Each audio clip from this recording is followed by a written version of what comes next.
It's Operation Babble with Myke Shrews. It's pop culture, music, movies, TV too. It's time to explore life. It's Operation Babble time. Hashtag Launch America. No. We're going to space. No. No? All right. I just wanted to get hype, man. Historic day. I'm watching. Elon Musk is going to space. We're not. Well, his company's going to space. I can't remember the guy's name. It's like Doug and Bob or something. He's sending AXAE negative 12. I don't, whatever. No, it's called, they called it the Dragon. So at least, so something with dragons, unlike Game of Thrones, they'll at least hopefully have a successful end to something this year. Anyway, nice to be back. I have a special treat for you, Michael. I'm very excited. Last week, you were kind enough to sing me a song so graciously live. Of course, I had a voice filter on it. But I figured I would reciprocate. God, hell, I'm already having a stroke. Can you tell I'm nervous? No drinking before the cast. Oh, no, I do that during. I'm just so nervous. I have found a particularly beautiful song to reciprocate what you did for me last week. And I would like to introduce that song to you right now. Say hello. Hey. See, already sounds better. Already sounds better in the chat here. So the reason why I made this really stupid song or song joke, I'm so nervous, I'm already tripping on myself, is we have with us today Emilia song. I will butcher this because I'm already tripping on myself, as you can tell. So I figured, why not let us know a little bit about you? Yeah, sure. I'm an erotic entertainer. I've worn quite a few hats over the past 7 years, starting with camming. And now I do clips, amateur porn. I've also shot for a few professional porn studios, done some modeling on the side, and I'm a cosplayer. See, and that's why I love the fact that you started off with the worn many hats vernacular, because we know that obviously industry people usually know what that means. You know, you're touching every type of equipment or every part of the medium. But yeah, to tie into your cosplay, man, you pump out a lot of cosplay stuff, I've noticed. It's pretty cool. You know, you build it up over time. Mm-hmm. And I've been doing this for 7 years, so I do have a bit of a collection at this point. Yeah. Oh, wow. That's awesome. So I'm assuming it's going well. Yeah, it's actually going really well right now. Awesome. I'm glad to hear that. Well, I suppose I figured I would just start off with how I met you, because it is funny that you bring up the cosplay, because as I've talked extensively, I've kind of worked with Cosplay Deviants a few times, made their calendar like 2 years in a row, and I've shot like one full set that didn't quite get in just because I guess Ezio doesn't go out into the forest anytime soon, even though look at I'm not bitter. But I actually remember how I found you on Instagram. I think it was either when Spider-Verse was either in theaters or when the DVD released, or Blu-ray, whatever you want to call it. I saw a Spider-Gwen set that you did. And there was a particular one that I really liked where you were hanging upside down. And then I think it was like a day or two later, another one popped up. It was a BTS shot of how you did it. Like, I think you were like laying on the floor on your back with the thing between your feet. I was like, oh God, that's clever. I like old clever stuff like that, you know, like Batman and Robin walking up the side of the wall back in the 60s. So I instantly followed you because I was like, oh, I follow a bunch of cosplayers whenever they do something really creative or like have a costume that looks way different than everybody else's.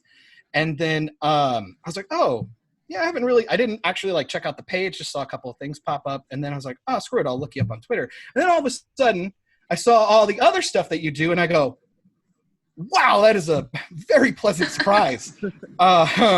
So I've followed you. I would say I've probably been following you in some shape or form for at least the last 8 months to a year, I would guess.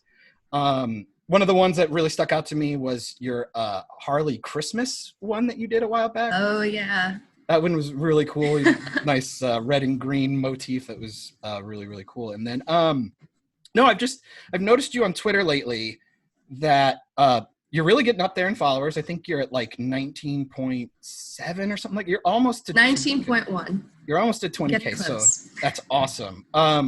I believe I've seen a banner for just about every website that you've been a part of so far. I've seen you on Instagram, seen you on Twitter. I believe you had a Patreon. I think there was an OnlyFans there. Mm-hmm. Now I believe you're Just Fans, and right now you are currently working on a website, a personal website. Yeah. The personal website, it's not like my fan site or anything. It's just kind of a summary of what I do and who I am and all that delicious, wonderful jazz. And I'm starting a blog too.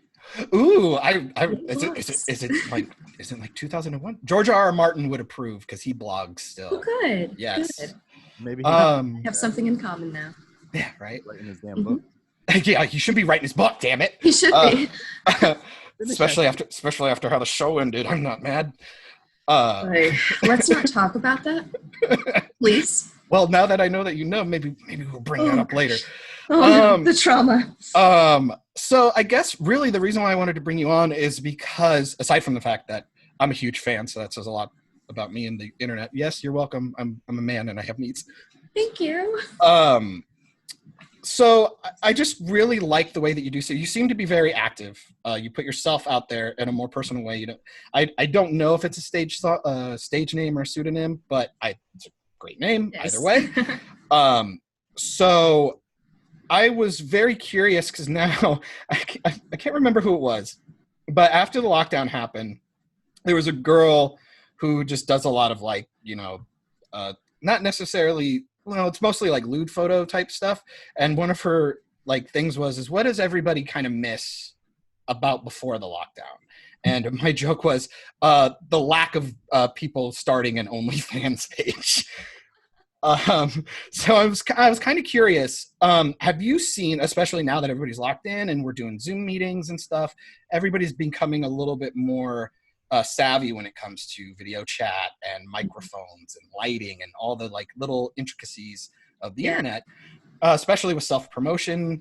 Are you seeing a spike in that? Is it making it easier or more difficult to kind of get your name spread around? Or it really depends. It's such a mixed bag. In terms of OnlyFans signups, you do have people who are just dipping their toes in sex work for the first time, but a lot of the new signups have also been dancers and full service sex workers, so escorts. And of course, a large part of that is because they can't actually physically go to work at this point. Yeah. So on the bright side, there has definitely been an increase in income from people who already had OnlyFans accounts and people who were just starting OnlyFans accounts at the beginning of the pandemic. So I'd say the people who started in January, February of this past year are doing better than the people who are signing up now. So kind of like they're doing better than they probably would have a year or two ago if they just started, but the people already established are just seeing more foot traffic because they're a little more experienced maybe. Okay. Exactly.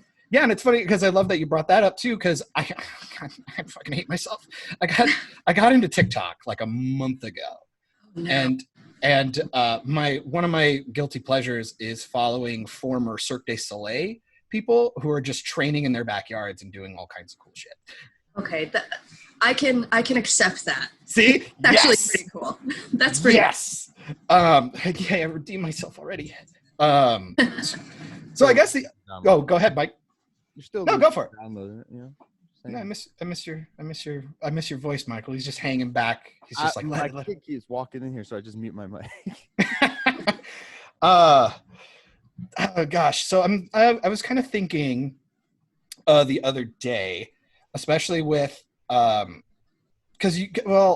I did notice that aside from all your personal stuff, because you're really good at the self-promoting, like your Instagram stuff works really good, your Twitter stuff gets out there. But I was curious because I have seen watermarks because you said you've done work with professional porn sites. So I was like, maybe what's the huge difference between that? Maybe even let us know if you want or can, maybe like the companies you have worked for and like maybe what that process is like. Yeah, I can totally tell you who I've worked for. I've worked for Net Video Girls, KellyMadison.com, and part of their Porn Fidelity series or site. I've done Girls Gone Wild. Wow, I haven't heard that Yeah, name in know. Forever. I know. Is that still a thing? Well, it stopped being a thing for a few years, but then Bang Bros, who does Bang Bus, they bought it a couple years ago. Okay. And they relaunched it. So it's very different than it used to be. Not that I, was on Girls Gone Wild in the heyday, but I'm not going to lie, as a bisexual woman, was very fond of that site for a while. You're like, I'd love to go to New Orleans every year. Yes. I'm just like... spring break and that. Anyway. So, it used to be very much this sort of college party, spring break. Frat boy kind of. Yeah, that kind of vibe. But now they actually take a lot of people from Instagram. So they'll there's like two different tiers of models who do these shoots. There's the porn ones who are actual porn performers. Okay. We get sent there by our agents. And then you have the non-explicit girls, and they're just hot locals, local girls who show up in bikinis and act all cute and everything. Okay, so that's because that's always fun. So, like, I guess spoilers for people who don't know. A lot of times with the porn industry, I kind of always equivalated it with the professional wrestlers.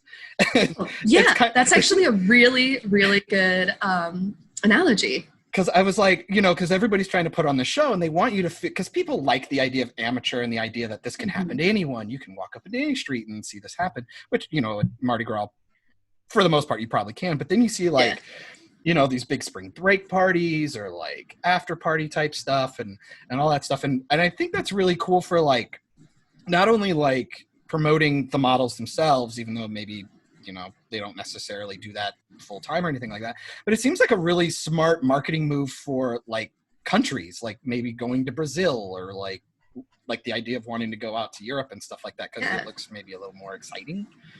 Yeah. Well, now that you mentioned that, you've heard of Vixen? Yes. Yeah. Yeah, it's one of Greg Lansky's sites, Vixen, Blacked, and Tushy, and he just started another one, Deeper.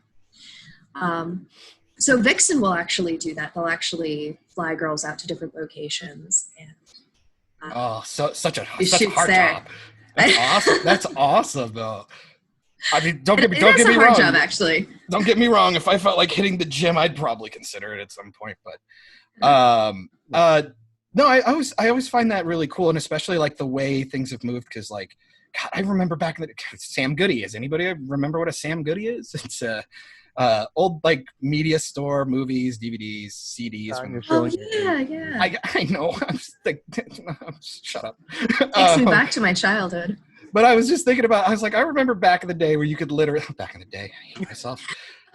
They used to like sell Girls Gone Wild tapes on like VHS. And now here we are, people like have their phone and you can like unlock tiers and stuff like that. And like, so I guess, how much of that like old school marketing do you maybe have in the back of your mind when you're developing your new website or when you're trying to think what maybe your next step is going to be? Because like you said, you did work with Net Video Girls. And I imagine that's a way different experience than just turning your cam on at home and setting up your lights and kind of doing like a self video or something like that. Yeah, it definitely is different. But to answer, so two questions. Yeah. So the first thing is when it comes to marketing like old porn sites used to do, it's a completely different game. The internet, the very structure of the internet has shifted so much over the past 2 decades. How old is the internet? 2.5 decades? Yeah. Somewhere there. Late 90s. Somewhere like that, yeah. So, yeah, it's a totally different environment. I actually have been learning a bit about marketing lately. You got to get people to your pages. And whereas it used to be like banner ads and pop-ups, now a lot of it comes from social media. And so sites like Twitter, of course, is the big one. Instagram is also pretty big, but people tend to get their accounts shut down if they make it clear that they're adult performers. Oh, okay. I was curious how that worked. Well, because I've also noticed that like yeah, it's a problem. It's getting a little. It feels like it's getting a little more lax. Like girls are like censoring with just like little white dot. Like it's maybe laxing. Photoshop to like just censor out the nipples, and that's about it. Like literally just that. Yeah. Yeah. Like they clone. Use kind of strange. It's kind of strange because we were definitely having an issue for a while with Instagram just shutting accounts down willy-nilly. Mm-hmm. So, you know, I've had friends who've gone through like 5 accounts. Yeah, it's interesting. Yeah. So I'm not everything on Twitter basically. Yeah. Yeah, they do not care there. Yeah, Twitter does not care. Well, and it's curious because it's like you have the internet, and I understand wanting to try this pseudo censoring because they think like they're being more helpful to people, like kind of trying to tell us what we want kind of type stuff. When the internet, the whole point of the internet was going out and getting whatever you wanted at any time, or even just accidentally stumbling upon something you didn't know you wanted. Yeah. And to see kind of things like maybe Instagram and, you know, Twitter's doing stupid stuff right now too. But like YouTube's the big one right now where you're kind of seeing them almost eat themselves because the thing that they were built on is the thing that they no longer want to deliver. Like it was really fucking funny. I don't know. Do you game at all? Do you play any video games? I don't game, but I follow a lot of political channels on YouTube, and they're some of the channels that have been hit the hardest over the past few years with like Apocalypse and how YouTube has shifted its algorithm and prioritizes certain channels over others. Like, you know, you used to see a lot more independent political commentators getting a lot of views, and suddenly you're seeing, and like CNN and MSNBC weren't getting any views. Yeah, like but your now Francos. YouTube is prioritizing them, the MSNBCs and CNNs and so on and so forth. So people are getting, the independent voices are getting less and less exposure. Because YouTube wants all that ad revenue. They don't give a shit about the people who built their website. Exactly. Or just even, well, because nobody happens all over the place. Yeah. Well, because nobody wants to see that paradigm shift. They want to hold on to the markets they've already held for the last 2 decades, which is understandable. But at the same time, it's like, if you don't innovate, you die. And I really think with being able to throw yourself out so easily in this day and age, like, the idea, there was a saying I'd heard a few years back. The way I heard it was through Bernie Burns, the former CEO for an internet company called Rooster Teeth. And he remembered hearing something like, he was told that if you're not selling a product, you are the product. And I'm like, that is a really cool way to put that out there because a lot of people, especially like when I get on Myke, I'm probably a little bit different than like maybe a little more animated, maybe a little less animated, depending on what room I'm in. I was like, with Michael and I have a really good rapport, so sometimes I'm just like, Mike, fuck, really? Like, come on now. And last week I was on a panel with comic chats, and it was a primarily black panel. It was 3 black guys, and we were and I was the little creamer in the coffee. And we decided to discuss Black Panther because So you're like caramel. I love Black Panther. So I was not a huge fan. I wanted it to be really good. I wanted it to be really good, but I've watched the movie like 6 or 7 times, and every time there's a bigger issue I find. And so we talked about 3 hours on it, and they were really, really nice. And I plan to go back on their show later this week. And yeah, it's just really interesting, like the discourse you're seeing through people, like, because that could have went really poorly. Like I could have censored myself and been a lot different and held back, but I didn't. But some people, I think, really tend to do that because they would rather get the audience than keep the integrity, and I think that's becoming kind of an issue, especially with Twitter. Yeah. Oh my God, Twitter. I've heard you bring it up a few times. Yeah, I have a love-hate relationship with Twitter. I mean, I I love that Twitter gives me the ability to connect with my fans and my friends, and it's a great platform for networking. But there's, gotta be honest, there's so much toxicity on that website. Right. And it's nuts. I think I've only seen you post like maybe three political things ever, and they were just like very vague, and like, they were trending topics, and it was like, and man, I could see the de-escalation of wanting to even be there the rest of the day. It was really You should funny. have seen me a year ago, or like 2 years ago. I was a lot more politically outspoken, and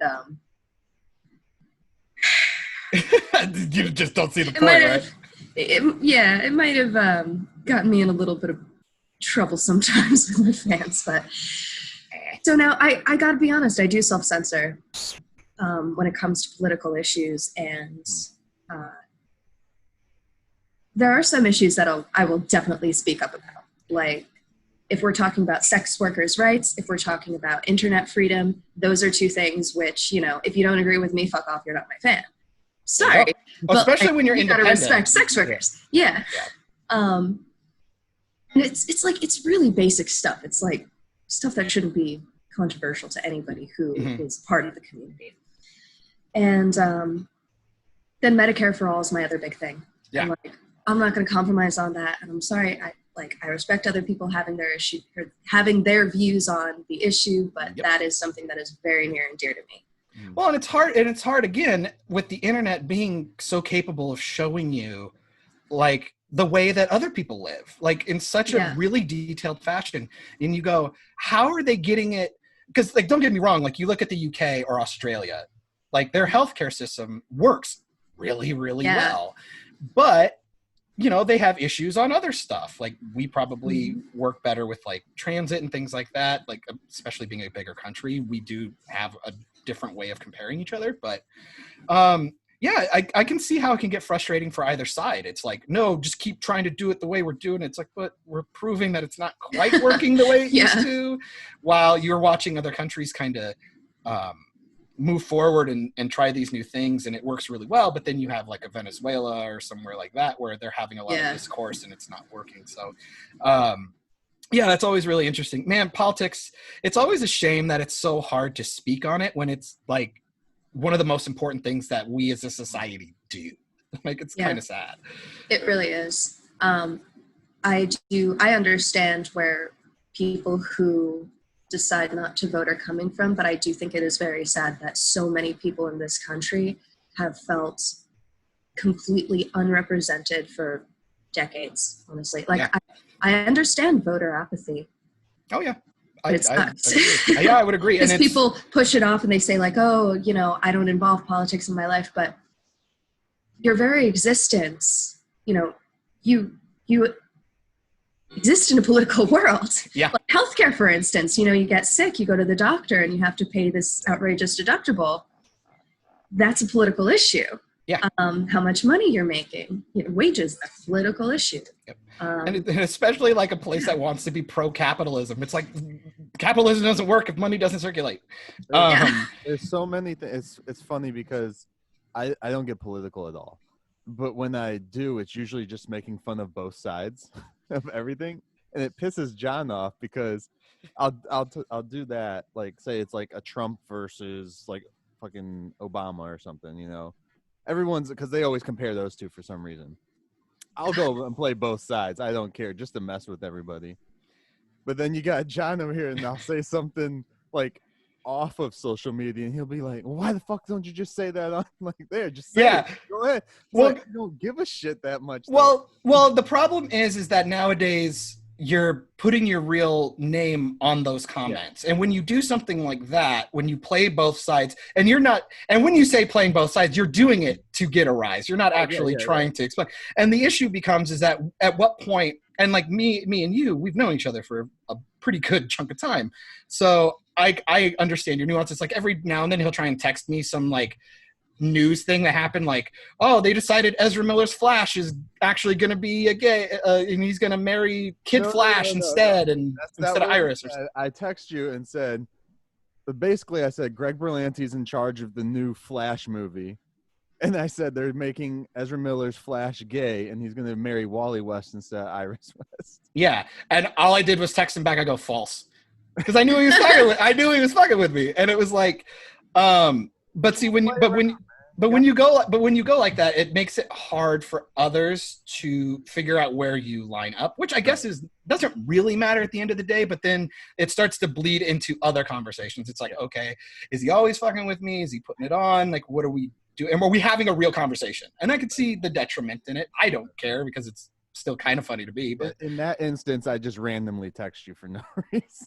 Well, we all have our hobbies. It's better than just texting you Captain Marvel pictures all the time. You're a bad person. Oh, okay. So as a cosplayer, you were telling me a really cool story. First of all, about your. Yeah. It was before we started recording. You were talking about, because everybody looks at my horde mess that I have in the background, where I have like at least 30, 40 different costumes back there, different pieces, props and stuff. You were telling us about a Poison Ivy story that I would like you to reiterate, because that was really cute. And also, before we go a little further, what did you think about it? Because I believe you did do a video or a shoot with the Brie Larson Captain Marvel costume.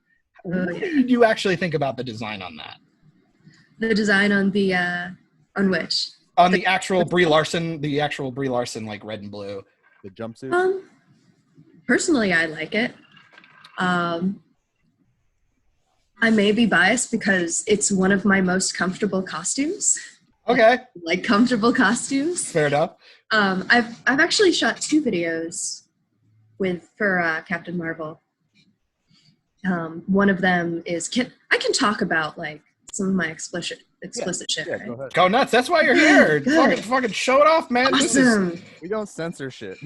Okay. And you're literally wearing an Adidas looking shirt with "sex to me" on it. You're gonna fit right in. You're fine. Yeah. Okay. All right. As long as my lewdness is appreciated. That's why you're here. Yeah. To be celebrated. See this. Okay. I'm fucking derailing you already. I'm sorry. Because you've used the phrase "sex workers" multiple times, and I remember it was only like not even 3 months ago, I think, where sex workers' rights or sex workers was trending on Twitter. And of course, people have their things. It's like, oh, it's all fucking deviant bullshit, blah blah blah. But also, it's the pimp lobby, or it's like it's the devaluation of women and blah blah. It's like bite me. But at the same time, I always tell Michael, I'm like, I don't understand why people are still hung up on this, because it's literally called the world's oldest profession for a reason. It's because it's just a staple in society. They're more held up on it in the States than most other places. Oh, yeah. But there's still always just a little bit of a talk just about anywhere you go. Yeah. I think a large part of it has to do with, there's a couple factors. There's, the valuing of women, the historical valuing of women as property and second-class citizens and blah, blah, blah. That's the value is placed on her virtue and her virginity. So that's, one historical factor and hundreds of thousands of years that impacts us today. Yeah. I think the other thing, and I see this a lot with swerfs especially, who are sex worker exclusionary radical feminists. Oh, geez. I was like, okay. So that's a big acronym. They're sisters of TERFs who are trans exclusionary radical feminists, and they're trash people. So, there you go. Sorry, but you guys are trash people. No, I feel you. Yeah. So I think a big part of their aversion to sex work, and a lot of people's aversion to sex work, is that they cannot empathize with it. They can't internalize the idea that someone would willingly want to go trade sexual services and products for money. Mm-hmm. And I can understand that, because sex is a very intimate act. Mm-hmm. A lot of people tie spiritual meaning to it. One thing I've seen a lot recently online. Yeah, there's reproduction, of course. It's part of the point of sex. But recently I've seen this idea, especially on Twitter, from people who are against sex work, that you exchange a part of your soul with the other person when you have sex with them. which Okay. I found that to be a fascinating concept. I completely disagree. Yeah. Could I make the argument that photographers are bad then because cultures thought that we stole their soul and we took their picture? It's true. Photographers are terrible. Well, we're the degradation of real life. Well, to be fair, when you go to a wedding and you see 90 people with their iPhones and iPads sticking up, I can see why wanting to fucking record everything could be annoying. Anyway. Yeah. So what was the other thing you asked me? Oh, you asked me about the Poison Ivy shoot. Yeah. Yeah. Unfortunately, I never got to release that, but I don't know. I'll have to go look for it again because it was a really cool setting. It was actually with a friend of mine too, Steve Ricks. He played Bane, and I played Ivy. Nice. So we went to this abandoned warehouse where part of the roof had caved in, and there was a tree growing out of the caved-in part of the roof along with a bunch of other plants. And the tree was pretty big. It almost touched, well, what would have been the ceiling that was... Yeah. The ceiling that no longer existed. And the floor was covered in moss. So it made this, it was so cool. But it was also like 90 degrees out, which, lesson learned, never do cosplay when it's 90 degrees out. Not good for makeup, not good for hair. Oh, no. You got a wig on, like, I was sweating my makeup off. It was just dripping off my face. And my boyfriend, poor Steve, he had a bald cap on, which was peeling off by the end of it. Oh. And he had the Bane mask. Was it the Nolan one or like? Yeah, the Nolan one. Okay. So, but the problem was whenever he'd tilt his head up, sweat just drip out. I actually have that one. Yeah. Yeah. It's like, So especially for a bald guy, but for even worse for him, having the ball cap, you're just pulling, and it's like this weird pseudo plastic, so it just collects on the top, and then it just like pools down into like the chin of the mat. It's so gross. Yep. But imagine that happening, but you're on your knees blowing the guy and it's dripping on your head. And I can picture it very, very clearly right so now. that's one of the reasons why I never released that video, because there's a lot of sweat on my head. That's like the one that should be like on the blooper reel. It's like, now see, he wouldn't. Oh, I have love problem blooper reels. if he would have done the real Bane and just wore a luchador mask and been set. I don't know, man. I think that would have been hotter. Yeah, but the sweat wouldn't have come out. Fair enough. It would have just dribbled down his chest instead. Which, I'm fine with that. I'm fine with a good sweaty chest. Like, all right, I'll get right on that. Okay, turn the air conditioner you off. know what I'm talking about. Oh, it's, good. I appreciate a woman who likes a sweaty man, because trust me, that's not hard to pull off for me. So I mean, I guess when it comes to shoots like that, because so that was obviously on location. And as a photographer, scouting is like always a lot of fun, but usually a really tedious task, really hard to do, especially like with the type of shoot that you try to do. How often do you get really pissed off that you find like the perfect place and you can't do it just because of the actual like lawful stuff of being, lewd in public, that type of thing? You run into that issue a lot. Or do you just not care? No, not really. I'm not big into public stuff. Okay. The stuff of mine that has been shot outside. There was one video that I did and a photo shoot, which was at a baseball field for Bombshell Batwoman, who is a baseball player.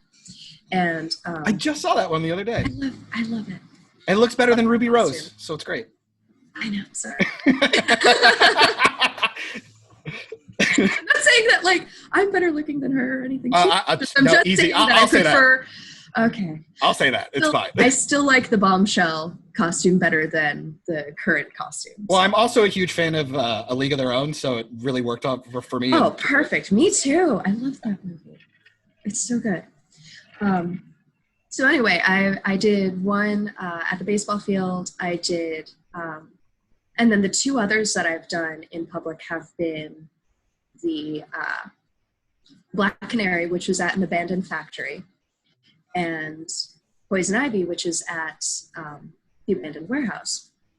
These locations were actually scouted by a friend of mine who is, what are they called? The explorers, they go to all of the abandoned places. There's a name for them. What are they called? You know what I'm talking about? I would have just went with a scout locator. Scouting. So, yeah, and he's the photographer. So, let's just say a ghost adventurer. Like they're looking for ghosts. That's why they're abandoned places. Yeah. Yeah. Those places with all the cool graffiti and like collapsed ceilings and shit. Those places. Okay, so I mean, I refuse to believe that doing stuff in a nice controlled environment is obviously that's the preferred thing to do. Yeah, definitely. How often do you make like a big spectacle of like maybe set design? Because obviously with the other stuff, like with the amateur stuff, I'll probably, I got a couple of questions about that, but I'll stick on the cosplay stuff for now.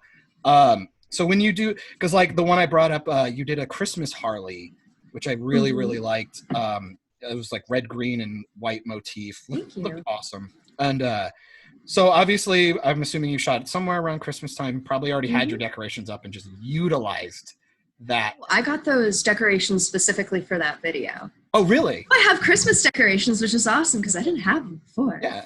Oh, really? Okay. Yeah. So usually I don't go too crazy with sets on my own. What you see, well, listeners can't see this, but I can explain it. So my main set piece where I do all of my stuff these days, like all the little mini shoots and stuff, I have this big day bed, and it's white and gray. And then I have hanging fairy lights in the background, like the fairy light curtain in the background. And that's covered by a sheer curtain. Then I have an LED light strip, which is behind the day bed. And I have I see it's like glowing blue right now. It kind of looks like a rope light. You can kind of see it. Yeah. It's Bluetooth control. It's awesome. I love technology. Oh, dope. It's like, what are those, the Hue bulbs or whatever? It's kind of like that.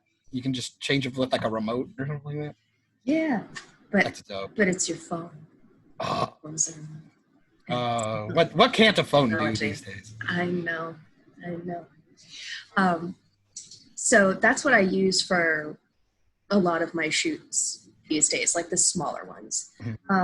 But most of the time when it's something bigger and more complicated, it's between me and the photographer. Like the shoot that you brought up earlier, my Spider-Gwen shoot, that hanging picture, that was actually his idea. Oh, okay. Came up with all of this stuff. He saw that I had a Spider-Gwen costume. It was just like, oh, we have to do a shoot. So it was this 4-hour-long shoot. And we got some really, really cool pictures out of it. Oh, yeah. It's probably, well, it's not only the first set I ever saw you in, but it's easily one of my favorites. I really like it. Oh, thank you. I loved it. It was so fun. So that picture that you were talking about with the hanging picture, I wish I could show people because it would make a lot more sense. But the way that he did it was he had a pipe standing up, or maybe it was a tripod or something. He tied a piece of string to it, and then I laid down on my back, and I went into that classic spider pose. 2 feet together, upside down, coming down. Upside down, yeah. And then he actually cut a hole in his ceiling, in the ceiling of his studio, so he can do those sorts of overhead shots. So dope. I have this plan and everything. I'm going to run upstairs into the ceiling and shoot you from overhead. And it looked really cool. It worked really well. That's awesome. I guess, do you want to shout out that clever photographer on that one? He goes by G3, Geiger Studios. I mean, I could send you a link to his social media or something. Yeah, no, and I would. And we'll put in the description and stuff so everyone can go to all that. Yeah, I was gonna say, when we finish up, if you want to just send Myke all the different ones that you'd like to showcase, we'll put them in the description and we'll do that. So I guess so obviously, if you're not doing a ton of your sets, how much of the costumes do you get them sent to you, like an Amazon wish list type thing, or do you seek them out, or do you like do a lot of your own sewing and Damn you! crafting. That was gonna be my fucking question. You asked. Sorry. What you got? You, I was like, I need. We'll something credit to Myke. We'll say. credit Myke. All right, so Myke, let me tell you what I do. there we go. Um, We'll fix it in post. It's fine. okay. So it's a combination, really. I got started cosplaying because of my fans. This was way back when I was a baby cam girl. I've been at it for like 3 months or so. And back then I had dark hair. And they used to tell me it was an ongoing joke in my room that I looked like Anne Hathaway. Okay. So when I have dark hair, I look like Anne. I can kind of see it. Yeah. Yeah. Catwoman. Yes. Exactly. So they're just like, okay, Halloween's coming up. You have to be Catwoman. I'm like, I don't know, maybe, guys, I don't know. So one of them bought me a costume, a There you Catwoman go. costume, and that's how it started. And then my guys started saying like, oh, you should really do cosplay. This is really fun. Then I got my Poison Ivy costume. I got a rogue costume too, which I don't have anymore because it's not my favorite. I've retired. So over the years, most of my costumes have been gifted to me by fans. Mhm. Some of them I've done on my own. Oftentimes what'll happen is a fan will buy the bulk of the costume. So maybe the suit, maybe the wig and the tops, bottoms, etc. Yeah. And then I'll fill it out myself. So for example, with my Harley Quinn costume, someone paid for most of it except for some of the supplies that I needed. I actually made a lot of my Harley Quinn costume. That was one of the ones that I made instead of paid for. Which version of Harley Quinn? Oh, Birds of Prey. Gotcha. Yeah. I really love that costume. Is that the one, her jacket and stuff? Yeah, it's Oh, got the the crazy frills. jacket, the streamers. Yeah, I love those. And the costume shorts, streamer and stuff. Yeah, I made the shorts myself. Those are fun shorts to make. I love that So- movie. John does not. Okay. I haven't Friends, watched am it I? all the way. I haven't watched it completely all the way through, so I'm still holding judgment. I just didn't hear good things, and all the scenes that I'd seen were. It was either like, ooh, the spectacle is really good, and then I see a fight scene and I go, ugh. Tell you, every time I watch it, I cry during one part. How is that not a good thing? He What cried. do you cry at? When Black Canary. shit, Black Canary. Yeah, I was trying to think of the actress name. When Black Canary finally does the canary cry, it was just Oh, yeah. so great. Especially after seeing it so many times in the Arrowverse on CW. I'm just like, Mhm. that's how it really should be portrayed. And I just There you felt like it was the first time I saw a comic superpower done to life. properly on the Yeah. big screen. I can see that. Yeah. I think there's a trend, especially in DC, Mhm. where it started with Nolan. It started with that grittiness. Yeah. And they've just been clinging on to it for so long. And it's like, no, it works really well with Batman in the context of the time. And it worked beautifully. But like, I'm sorry, Superman is not gritty. He's a fucking Boy Scout. Like, his nickname is Boy Scout. Like, he's got to, like, give him pop, give him cheese. The only time they could have gotten away with doing a gritty Superman is if they did the Kingdom Come Superman storyline. That's the only way I could see them doing like a darker. Well, and the hard part is I always make the argument for that is that you want to see Kingdom Come done with an established Superman already, and you want to see the juxtaposition of him. You want to see him go from I the want to see Brandon Ruth. So. essentially, yeah, I kind of do. I want him back. I want him back. Hear that so- they do a Nicolas Cage one finally. Oh God. Oh, man.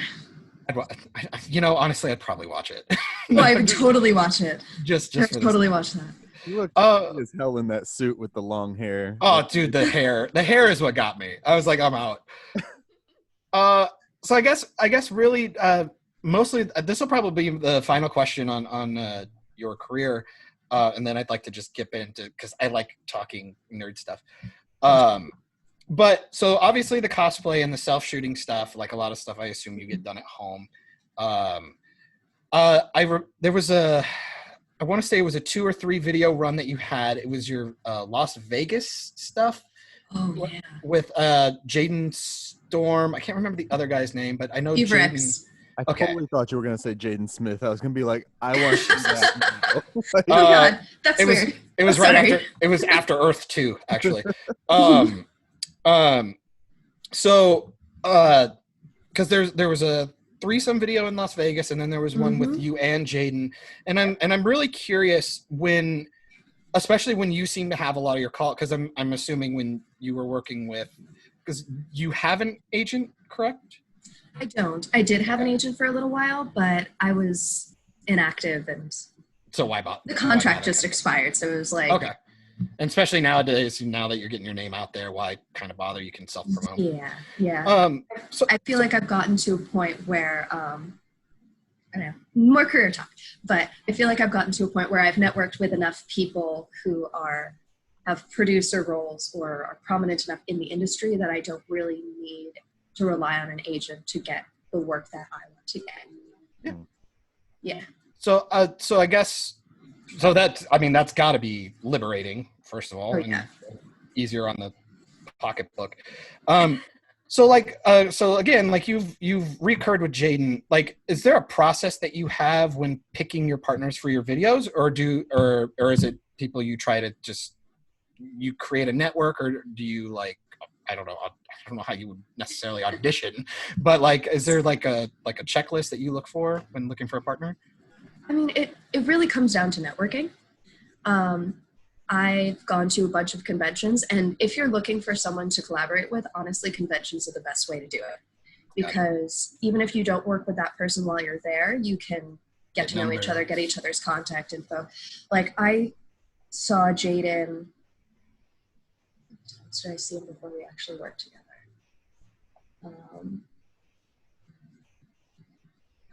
I think I actually hung out with him like maybe 4 times at 4 different conventions before he and I actually worked together. So we were friends at that point. Oh, okay.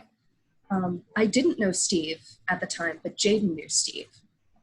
Gotcha. And so a lot of the time it's like friends of friends Gotcha. that you get involved with. Or someone will say like, oh, I really like your work. If you ever are in this place or that place and you want to do something, then let's do it. And once you build yourself up a bit and start working with other people within your network, it's a lot easier to kind of cold call people. So that's how I've done it. And I do have some requirements. Like, if a random person like jumps on your DMs and goes, seriously, can you come on my podcast, please? Because I think you're really interested. No. This is totally awesome. If it's some random guy who has like 48 followers and says, oh, I'm really trying to get into porn, can we work together? I'm going to be like, probably not. No, you need to prove yourself first. You need to prove that you can get a following. You need to prove that you can put out quality content. Get it? Yeah, exactly. Because Hey. I actually live streamed with someone before who wasn't in the industry, and he didn't have any experience, and it was a bust. Oof. Like, we were supposed to do a couple show, and he fell asleep. Oh no! Background, and I'm like, this is not even that long of a show. This is like a 3-hour show. Oof. Like, I've done 6-hour shows before. I bitched about Endgame for 3.5 hours. No. Endgame was 6 hours, bro. Was it really that long? We just put out 3 hours, yeah. Yeah, that's right. Fuck. I think we cut it into 2 3-hour cuts instead. Yeah, that's right. Yeah. Okay, since Marvel movies keep coming up, I've got a very important question for you guys. What's your favorite Marvel movie? Oh, fuck. It used to be a 3-way tie, like not necessarily a 3-way tie. It was kind of what day I woke up on. It used to be Avengers 1, Civil War, and Infinity War. I've kind of fallen out of love with Infinity War because I didn't like how Endgame finished out. So my quintessential go-to is usually Civil War. I think Civil War is one of the best written, maybe next to Winter Soldier, but Winter Soldier's a little long. Can drag a little bit, but it's got some of the better action and character. I like the Captain America stuff. I think the first one is really slept on, and because the third act is really stupid in Thor, I think that one gets slept on too. I really like Thor 1. I think it's good. But yeah, Civil War is probably my go-to. Yeah. I don't even know. I don't even know. We've done casts about this too, haven't we? We've literally made a list, I think, like twice. Yeah. But I just don't even know anymore because it's like You feel like a Guardians kind of guy. well, maybe, but they've just pushed them all together so much that it just like all bleeds into this one. I could see that because it could be hard to like. So that was a conversation I had with the guys when we were talking about Black. Other movies too. That's what I was saying. Like Infinity War is really hard to enjoy without all the nuances already built in. Right. And like Avengers 1 can kind of work because, you know, Joss Whedon's really good at like character development and like quick dialogue to get everybody's personalities.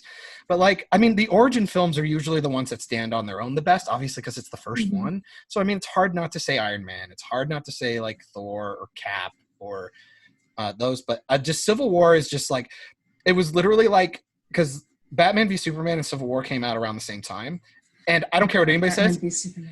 It's almost essentially the exact same movie. It's almost beat for beat the same thing that happens in both films. One and was done well.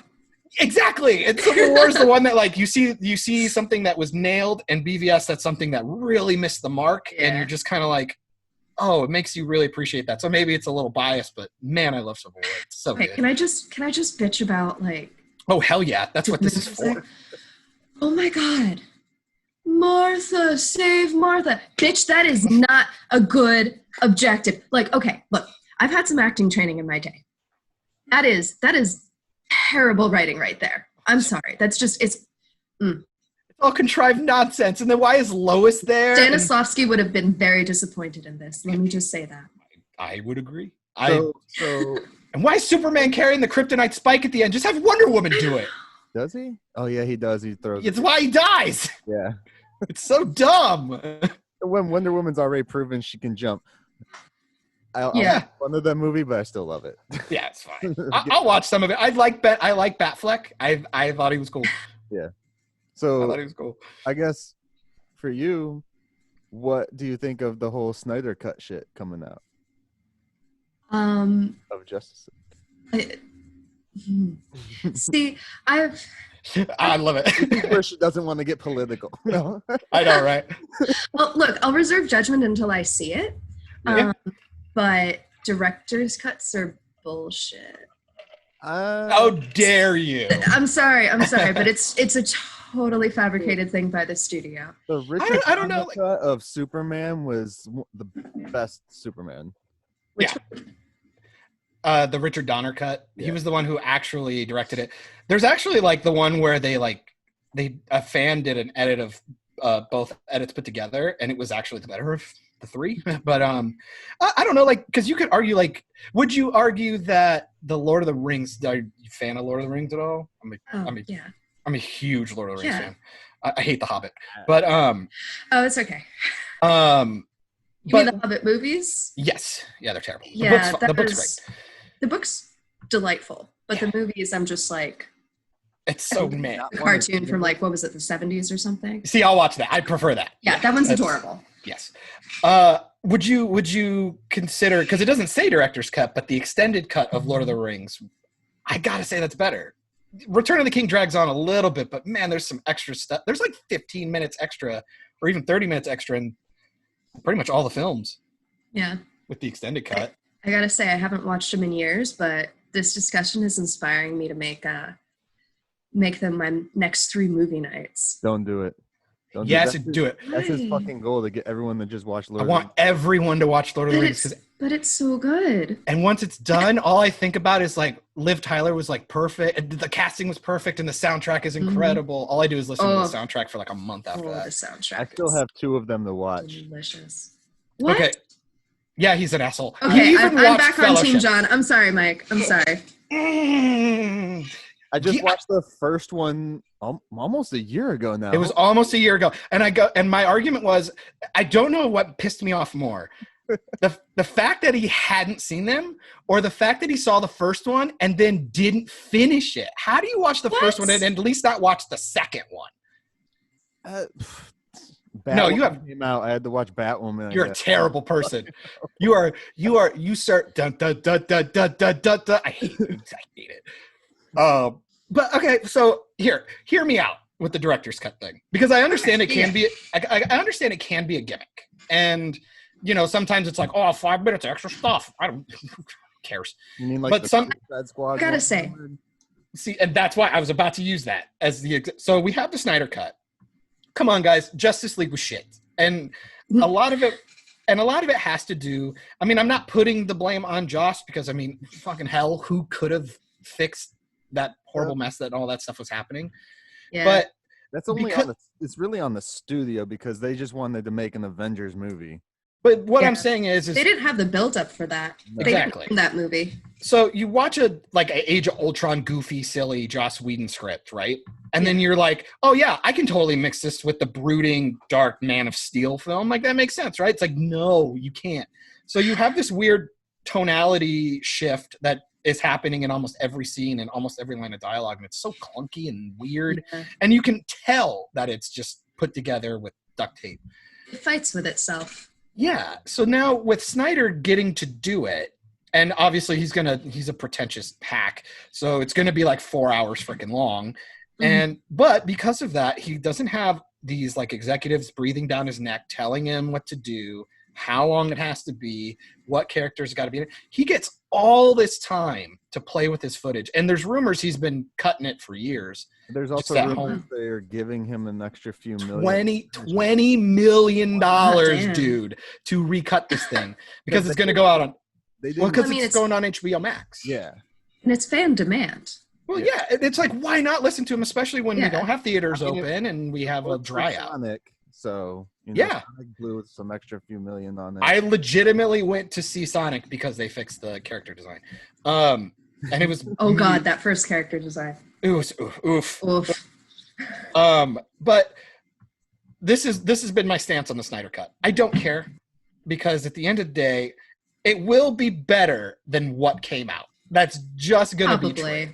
But it's still gonna be his vision, and it's still gonna be lame. So, will the Snyder fans be happy? Absolutely, because those people drank the Kool-Aid years ago. Because these people think, other than Sucker Punch's like aesthetic and fun costumes, the movie's terrible. But like the costumes are neat and whatever. How they should So- end the Snyder Cut, since they're bringing in Pattinson? What do you mean? who are they bringing in? Robert Pattinson? No, the bad guy. Oh, Darkseid. Darkseid. They're bringing him in.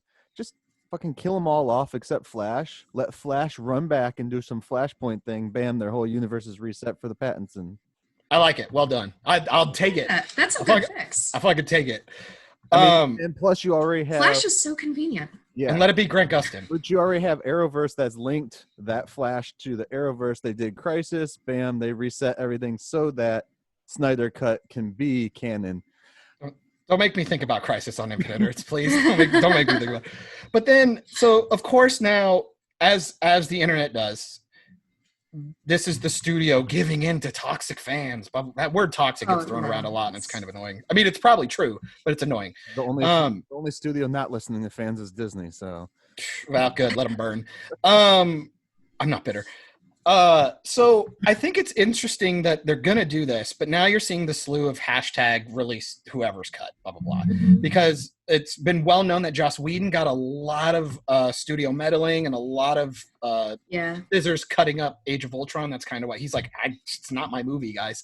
And, and then, so release the Ayer cut of Suicide Squad has been the new thing, which Michael and a few other guys that we follow who are like big Twitter movie reviewer guys that have way bigger following than me, all think it's like stupid. Stop it! What are you guys doing? You're making a horrible. No one asked for it. No one was asking. But nobody asks for a lot of things, Michael. Asking for the Snyder Cut for like years now. Yeah, people have been asking for the Snyder Cut, but no one gives Suicide Squad. Seeing more of the crackhead Joker. But here, I'm sorry, Suicide Squad needs to just die. Yeah. Die. Yeah, it needs to die. But my only argument for it is I'm essentially going devil's advocate, is that it is very well known for all the cinema nerds that movie was cut by a trailer house. Yeah. So the editing is a huge problem with that film. Don't get me wrong. There's plenty of other things wrong with it, like the Joker. But the main villain should have been the fucking Joker. Come on. Sure. Yeah, right? But I mean, That the would make editor perfect. That would actually have been really cool. Have a Joker as a villain. would have been a little less like jumbled and like Yeah. too jam packed with characters, Yeah. which DC loves to put too many characters on the screen at the same time. But my And it issue still is, works with I mean, the whole editing. season story too. So The editing is so bad. They literally did a black background with black text. If that doesn't show you how inept that the editing house was, it's like now give it the time it needs with the director's vision and an actual editing team that cuts narrative stuff. It'll be better. Still be trash, but it'll be better. That was my only argument for that. A But 5 versus a 2. Yeah. Honestly, yeah. Something. You're about right, yeah. So I guess so are you a comic book reader? Because are you more just like cartoons, movies, or just the movies, or because I don't read a ton of comic books, but yeah, I read some comic books. I wish I had time to read more. That's what I'm saying. I do see all the movies. Yeah. Because I mean, I kind of have to see all the movies. And I'm not complaining about that because technically going to the movies is part of research and development. So it is a tax write-off. There you go. Which is awesome. Nice! Can you teach me how to do that, please? John, you're supposed to be doing that. I do it all the time. You fucking serious? Okay, so why am I the most inept businessman here? You work in the entertainment industry. You can write almost everything off, basically. There's always a way. Yeah, I write my sex toys off. Same. Which, given how many I go through, is like... Jeez, what are you doing? Are they melting because you're going so fast?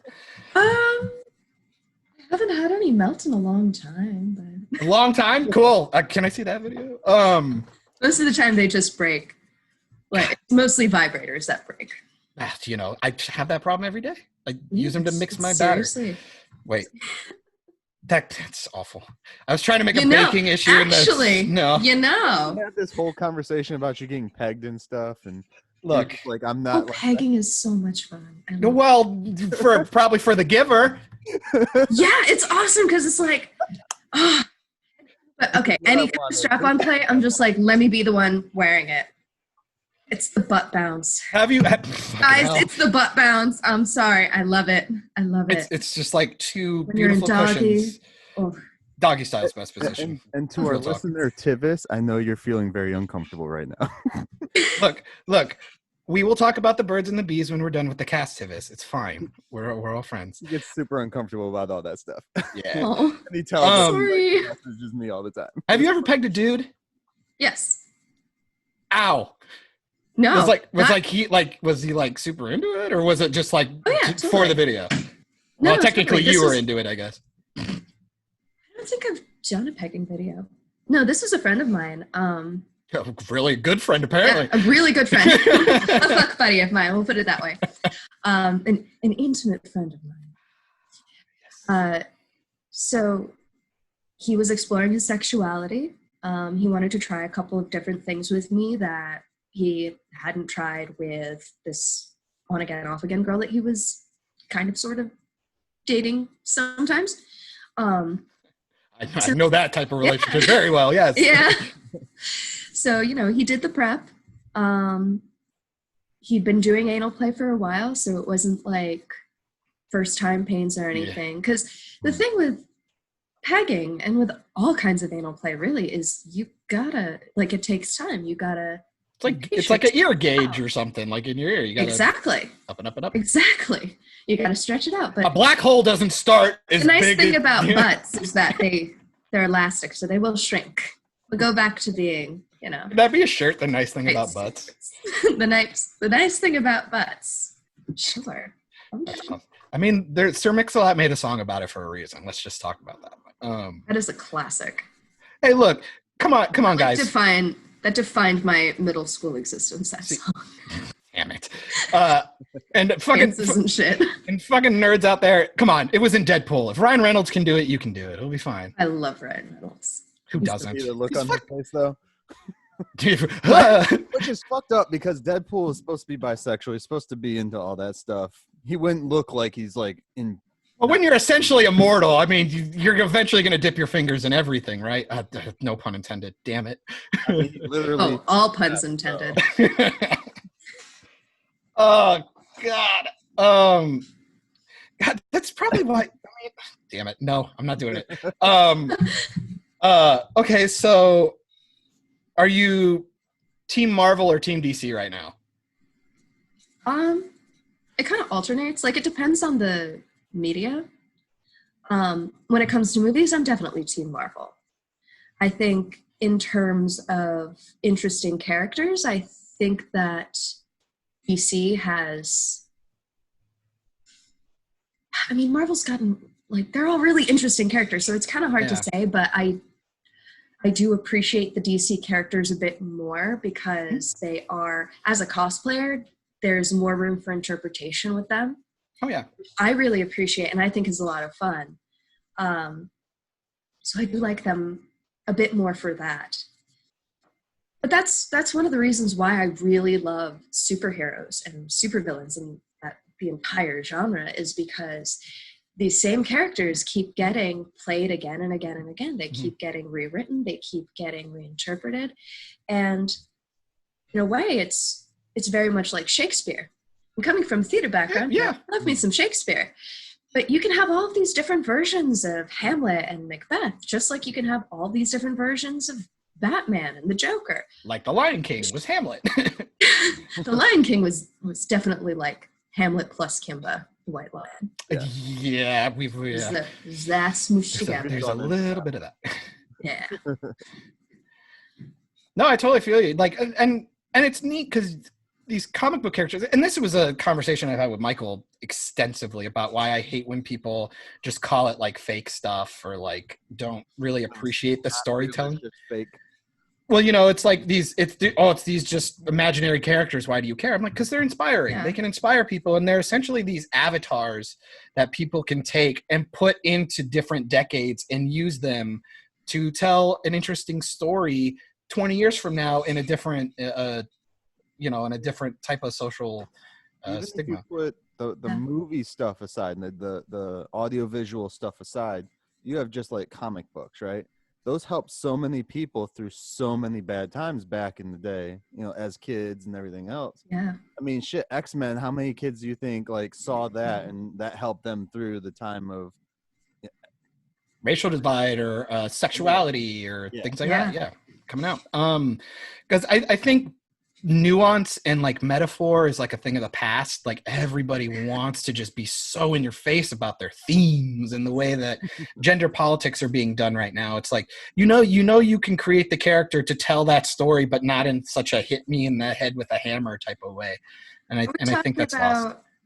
What are their names? Is like Snowflake and Oh God, them. Safe space and Honey. What No. and it's like even the artwork and design is terrible. Like you couldn't even get away with it. What is this? I don't know if I've heard of this. You've never heard of the new Really? Marvel character? It's like Snowflake and Safe Space, and there's like a guy who's like on social media. He's like green. These are literal comic characters? Yeah, they're terrible. They're new. They came out a few months ago, I think. The artwork is It's- trash. It's just straight up pandering. It's so bad. Disney I owns kind of- their comic division, don't they? Hell yes, they do, and that's why it's happening. Comic books are going to be dead in the next like 6 months anyway. I mean, they already canceled. Yeah, they already canceled Comic-Con, and I mean, they're not putting out anything people want anymore. It's hard to keep a business like it was already hard to keep a business like that open 2 years ago. Now, that's why a lot of comic stores started selling the toys and stuff, but they sell them at overpriced prices just to make overhead. Unfortunately.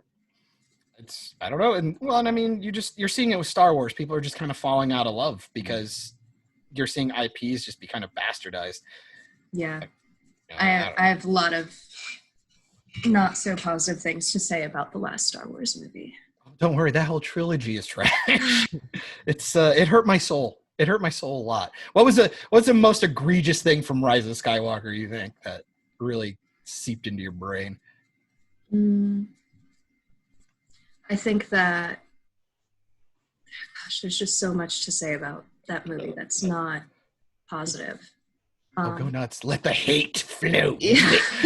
Do it. I really think, there's a couple things. One, they had this theme in the second movie where it was like like there was a sort of revolutionary spirit going on where it's, oh, all the people, they're going to come together, and you're expecting all the people are going to come together. It's going to be like probably Finn's subplot. He's going to be involved in all of that, him and Rose.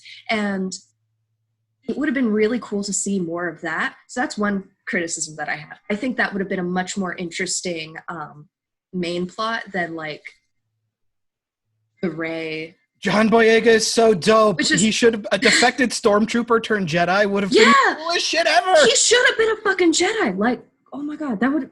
The posters of him holding the Awesome. blue lightsaber are some of the Yes. coolest marketing shit I've ever seen. That would have been sick. Well, everyone thought he was going to be the freaking Jedi when they dropped the first trailer. Because it looked dope as fuck. Have you ever seen Attack the Block? Yeah. If you haven't seen it, Emilia, watch it. It's one of the best sci-fi things ever, and it's got John Boyega. It's actually leading. where Okay, you're going to have to send me a link. Hell yeah, I will definitely do that. it's actually Thank you. the movie that he did that JJ saw him in to cast him for Star Wars. Oh, dope. Okay, yeah, I definitely want to check it out then. No, I always tell people, it's like, you want to really know how bad Star Wars is, this sequel trilogy. It literally ended with all the Solos dead, all the Yeah. Skywalkers dead, and a Palpatine took the Skywalker name. Yeah. Are you kidding me? When you say that, it I wish hurts they my had soul. not brought Palpatine back. Everybody wished they didn't do I that. wish they It's- would have just written all three movies at one time by one. Maybe Yeah. plan it out, right? A Yeah. novel idea, huh? They freaking planned out Marvel for 20 years in advance. They couldn't do something with 3 movies. Like, come on. Oh, Yeah. it hurts my soul. And And then, then, they did Solo in the middle of it all, and that pissed me off. forgettable even film. seen Solo. It lost money. I don't think many people saw Solo. Yeah. No, and then I One was give. the best they did. That's it. Rogue One was good. I really appreciated that. And I liked knowing It's definitely ahead of time passable. that everybody was going to die. Well, it doesn't ruin anything. Like, even if Right, it's it a good or doesn't, but bad it's- film, it didn't ruin anything. Right. But it was really interesting to see this contained moment where you already know the end. You know it's inevitable, yet you're still falling in love with the characters at the same time. Mhm. And I thought that was really, really cool just as K2SO is like the Piece. coolest fucking character ever. Just a nice one-off is like nice to actually go and see for once, you know. Like, yeah. we And, don't have well, that's why I like Joker. to That's why in. Joker's awesome. I love that movie. Joker was really good. Um, That goes back to the Shakespeare thing. yeah. I really like that interpretation of Joker that Joaquin Phoenix did. I do not think that it's like the main Joker interpretation, but I can really appreciate it because I thought it was really good. I thought it was a really good job. Acting aesthetically, the soundtrack was great. Like, it really gelled together in a lot of ways. Pretty much, if you would have changed all the names, I would have watched it, liked it, and I would have had no idea it was a DC movie. Yeah. Like, That's that's why true. I'm like, that's fine. Yeah. I'm like, it worked. Gotta I think that's ask, really cool. Who's your favorite on-screen Joker? Oof. Heath Ledger. Yeah. It's just so. And, He's- and it helped that his movies were good too. Or his movie was good. I really like the dude who played him in Gotham that never got to get to call Joker. Oh, Cameron Monaghan? Yeah. Yeah, he was pretty dope. He got yeah, to he was play cool. like multiple iterations of him, and it was just so dope. Yeah, he's good. He's good. He's the guy. I think he might be the actor / character skin or whatever for Jedi Fallen Order, if I remember. Yeah, correctly. he is. You know Yeah. where else he's from? He's the O'Doyle kid from Click. Oh yeah. My favorite kid. All right. I like Click. That's- There's a movie that makes me cry. And that movie also has not Sarah Lance, the other Lance. Oh, Katie Cassidy. Yeah. Yeah. She plays his daughter in that one. Yee. Oh wow, that's old. Anyway, God, that makes me feel really old. I hate it. You are old. I know. Shut There up. you You're like 45, aren't you? Oh no, my hairline is, but I don't even know how old I am. I think I'm 33. I think I'm old. Oh, What? You're I younger doxed than me. I doxed myself. It's fine. It's fine. I'm chubby, so the wrinkles don't show I yet. thought you're younger than me, dude. Okay, well then, yeah, we'll go with that narrative. Yes, I'm 32. Never mind. Just kidding. Well, I I'm don't know. 31, so like, Math is I hope you're hard. not. I hope you're not old because that means I'm almost old. Math is hard. A 1 year difference means you're almost. Yeah, right.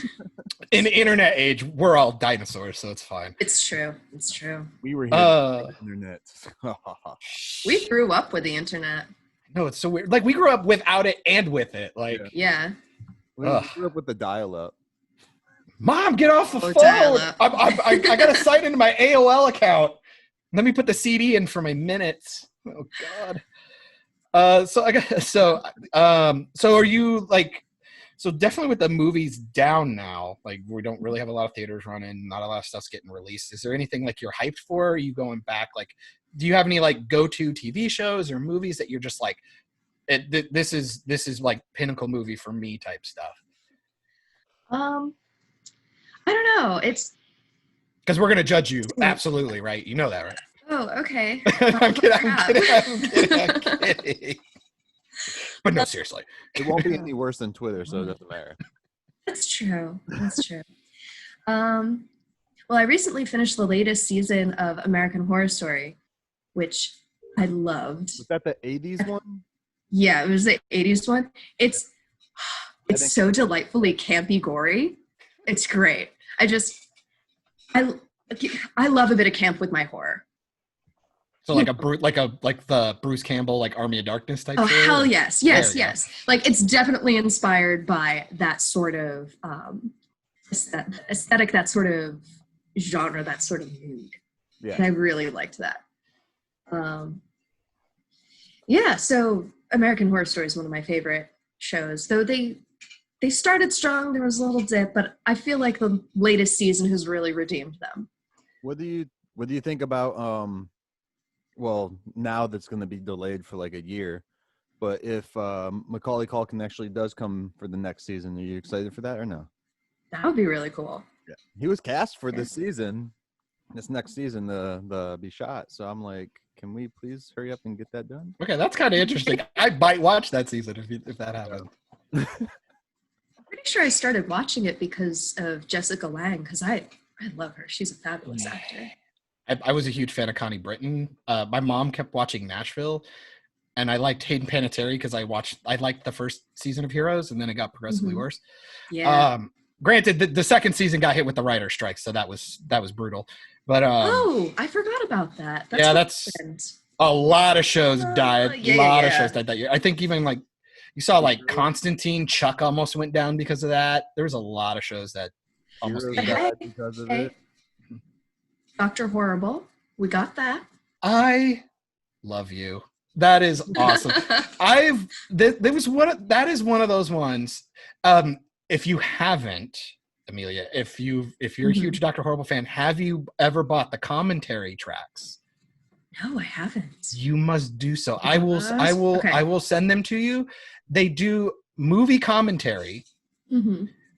They sing it. The commentary is all musical tracks. Oh my God, I love it. Okay, yeah. I will make sure you get that because it is hilarious. And that sounds so fucking fun. That's one of those things that people have been asking for a really long time, and I am the guy on both sides going, no, don't ruin it, please. Don't. Yeah. I don't want it. No, thank you. And then also hell yeah, I'll watch it. Sure. Oh God, that's awesome. Hannah, my significant other, and I, we've been just rolling through old stuff. We kind of just we said, we're gonna put our Netflix on break. I finished Schitt's Creek a few months back and love that. I adore it. Hey, you put it on break right when they started doing Netflix parties, you asshole. I know. Sorry. I'll turn it back on if we can get that rolling. Wait, Netflix parties? What is this? They brought it back. A way of socializing? What? Yes, I know. Well, they used to do it, and then they got rid of it because they're stupid. And then it's like you get to watch Netflix. You send out an invite link, and it syncs up so you guys can all watch a show or a movie or whatever at the same time. What is this sorcery? Right? Chat on the side. It's like the smile on your face. Awesome. I wish people could see it because it's like your face, like you got like a smile. How did I not know this? Oh man, it's because MST3K is like the best. I love the old stuff, and like they had like an actual movie that they put out, MST3K. It's literally called Mystery Science Theater 3000, the movie, where they watch This Island Earth. It's like one of my favorites. man, it's just such a cool concept. Like, I mean, internet is cool. Don't get me wrong, but hot damn, do we forget like video games and stuff? Like when we used to, it's called couch co-op, like where people used to like take their stuff to their friend's house. They'd all hook up. They'd be playing games next to each other, watching movies together, so you could talk shit to it. And hey, remember LAN parties? Is that still a thing? Oh God, I wish. No, everybody just gets online now. It's lame. Yeah, technology. We don't need to see each other. Like, come on. As he says, as both of you have lamented about 15 times that nobody can see you guys. This is one of those things that Michael still gets up my ass about, not like on camera or pegging or anything like that, but yes, I do. He just doesn't want people to know. Look, don't pull back the curtain. Come on, bro. Don't pull back the curtain. No, I fucking lost it. Damn it. Started imagining it. You've been bugging you about putting it up on YouTube or something.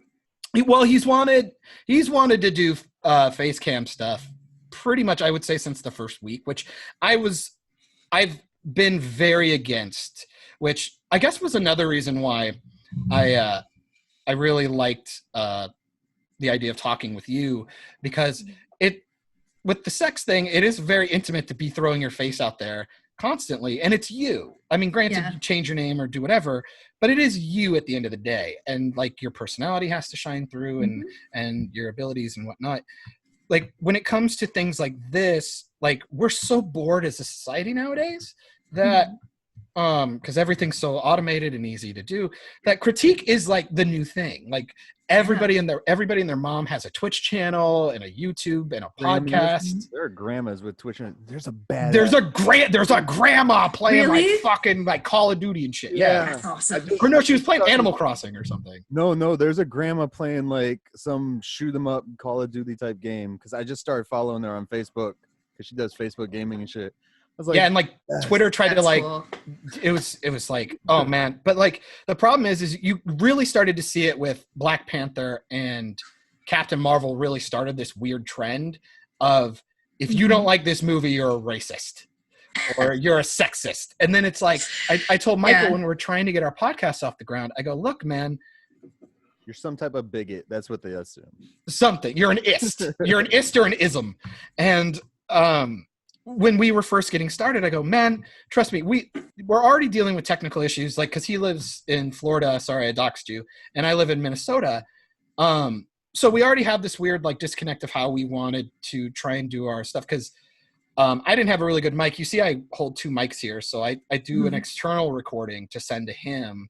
And I do a nice Yeti mic, which took me a while to get to record straight into the Zoom thing. So just in case one of my audios goes down, we're not completely screwed.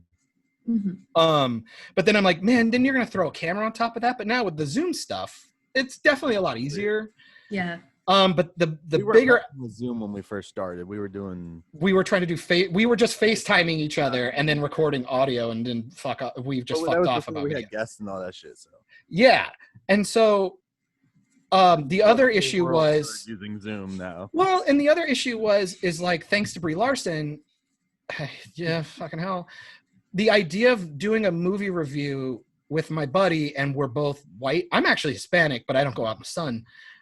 But I'm telling him, I'm like, look, man, they pop up, see our faces. If we're talking something like Black Panther or talking about like Captain Marvel or something, we already are losing about 50% of potential viewership just because of the way we look. Maybe I'm not attractive. I think it's that bad. Or like, maybe people like I'm bald. So more whatever. People out there, though, I feel that are more conscious of, like, they're not just saying it because they're this color and he's that color. A lot of people are a lot more open to hearing your ideas, because you're talking about a movie. You're not talking about the specific actor or anything like that as the actor. You're talking about a character. That's how I feel about it. So if they got a problem with that, they can fuck off, to me. Yeah, no, I absolutely agree. But I'm at the point where I was going to say 100 could be the time, but maybe if this one goes well, this is what I could see that. I could see this being one of our first video ones we put out, because I mean, you definitely prettied up the chat, so fucking hell, there'd be a reason. Yeah, maybe we'll toy around with finally doing a YouTube channel with this, and we'll see. So congratulations, you have definitely put it in my mind. Oh, thank you. People know I mean, the YouTube channel already. John just doesn't know about it. Well, you know what I mean. It's just like audio stuff. And well, I've been humble brag. I've been invited to do a couple of streams lately with a couple other channels, and they do StreamYard stuff, so it's There's all ugly face face all cam. over it. Yeah, there's like 6 panels and stuff. So I'm like, at this point, I'm like, well, okay, well, the veil's been lifted. People have Yeah. already seen my mug. Might as well just say, fuck it, let's just do it for us, and then still release the audio. My face is plastered everywhere, so it doesn't. Yeah, I don't care. look, man, more power to you. Like me, it's just, I guess I'm just like, fucking, who wants to look at that? No, like, let's I just. mean, my Twitter thing is like me with my SJW shirt on. God, that's funny. Tell her what your little acronym stands for, Michael. wait, what is it? What? It's a SJW shirt. It says SJW rules, and then it goes, what is it? It's I'm trying to remember what I think it's Star Trek, Jean-Luc Next Picard. Generation, Jean-Luc Picard, and William T. Riker. Yeah. Yeah. If you didn't know, he's a super Star Trek nerd. Oh, fuck yeah. But Star Trek. Oh, fuck, I'm surrounded by him. Fucking hell. What do you think of the J.J. Abrams Star Treks? They exist. All right. Yep. See, that, you know, They're pretty. that's- I mean, There it is. Very Yep. they're very See, that's pleasing. how I know you're an actual Star Trek fan. I hate to gatekeep like that, but when I hear both of you kind of do that, it's like they're passable, but it's not Star Trek. And then, like, have you Yeah. watched any of like the Picard or STD? I haven't. ST.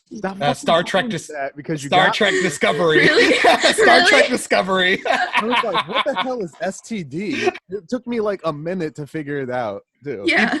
CBS didn't think that one through. No. Oops. Yeah, I've heard very bad things, especially about Picard. STD, the CBS app. Damn. What about Mixed oh. things about them. Okay, I already kind of pseudo bitched about it, but I'd like to get your take on it. Have you watched the new Harley Quinn cartoon on the DC app? No, I haven't. I think you might like it. I think you might like it. Yeah. You're the only one watching this show, John. It's kind of what it feels like, man. Like, because I was kind of ragging on it the first time because it does a little bit of SJW stuff at the beginning. It's like literally there's a line where the Joker's like, "Hello, all my fellow whites," and I'm like, "Oh no, here we go." But I guess at the end here, like at the end of like the second season, they kind of are shipping Harley and Poison Ivy together, which I mean, it's been alluded to in comics and stuff. So Oh, I love it. Comics. the problem is though, is I bitched and complained. If you watch it, they introduce Kite Man, one of the like stupidest villains in the DC. And he ends up with Poison Ivy, and they're fucking hilarious. And I like them together. I was totally on board for Poison Ivy Harley, but I'm like, no. You established a relationship that's way funnier, and I want to watch that. So I'm kind of a weenie about It'll it. just become a 3-way or something. Hey, look, sex sells. You know, honestly, Hey. I've got a 3-way with Poison Ivy and Harley Quinn and Catwoman. It's my best-selling video, actually. Fucking costumes, man. Everybody likes it. It's like hentai come to life. Seriously. No squeeds. Okay, so I guess I'm trying to think if there's like I was actually out doing a right when all the COVID shit started happening. I was shooting a car video at this park because it had a nice swervy road and shit. And while we were there was a group of people dressed as like Harley, Poison Ivy. I couldn't tell who the other one was supposed to be. They were just shooting lewds out in the woods and stuff there. I was like, Oh, nice. like we were like walking by with them and just like, hey, and then like my talent kept trying to go over there. I was like, bro, come back over here. turn me into a prop. All right. Oh, fuck. I don't know how I forgot about that. I asked you, so about, let me turn the time machine on. I went all the way back. I asked you if you played games, and there was a reason why I was doing that, because I was setting myself up, because I love to hear myself talk, apparently. The reason why I was laughing about fucking Twitter and trying to censor people, it wasn't even really their fault. So Last of Us 2 is coming out, and everybody's kind of poo-pooing on it, because Wait, what is it? Last of Us 2. The fuck is that? It's a video game for PlayStation 4. Follow me here, Michael. Follow me. And so We weren't talking leaks, video games today. the leaks. Well, I asked earlier. Shut up. He'll cut that part out so I sound like a lunatic. God damn it.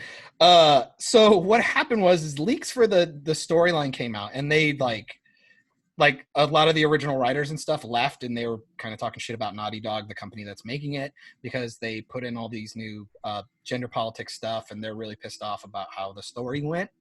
And so people have been blasting it on YouTube, like all the reviewers and stuff, and people are trying to boycott it and stuff. So Sony's been going around taking down video after video, Twitter posts, things like that, showing any type of Last of Us stuff.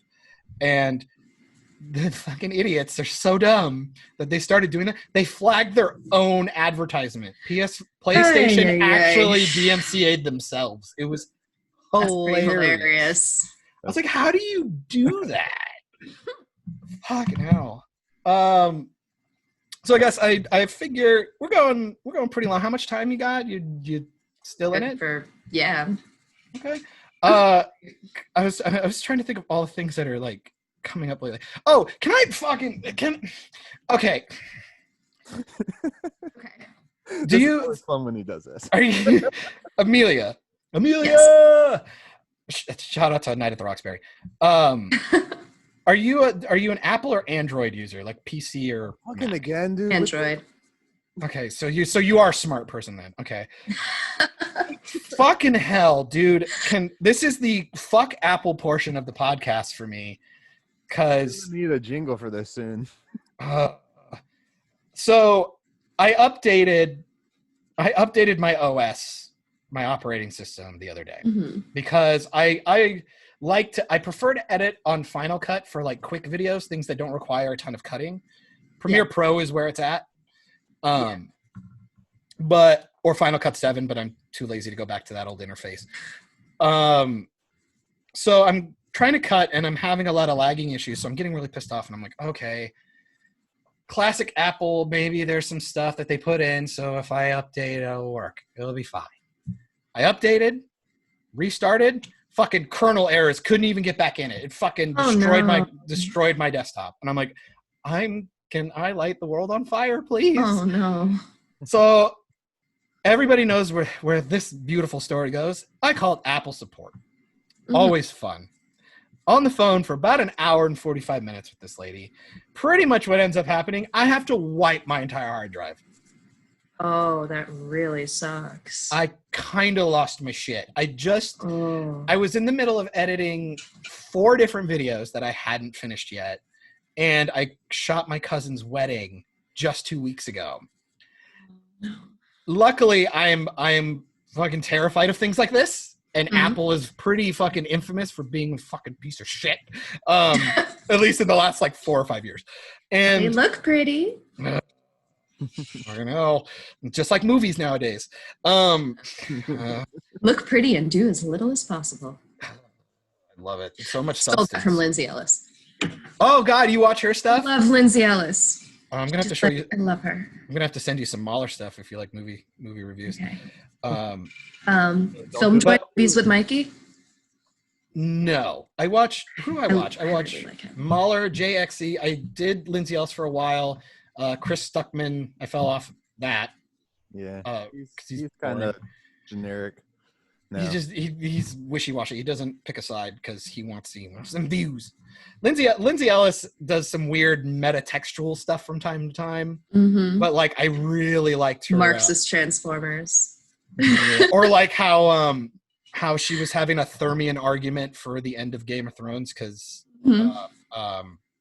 Jon Snow had to, I guess, spoiler for a shitty show.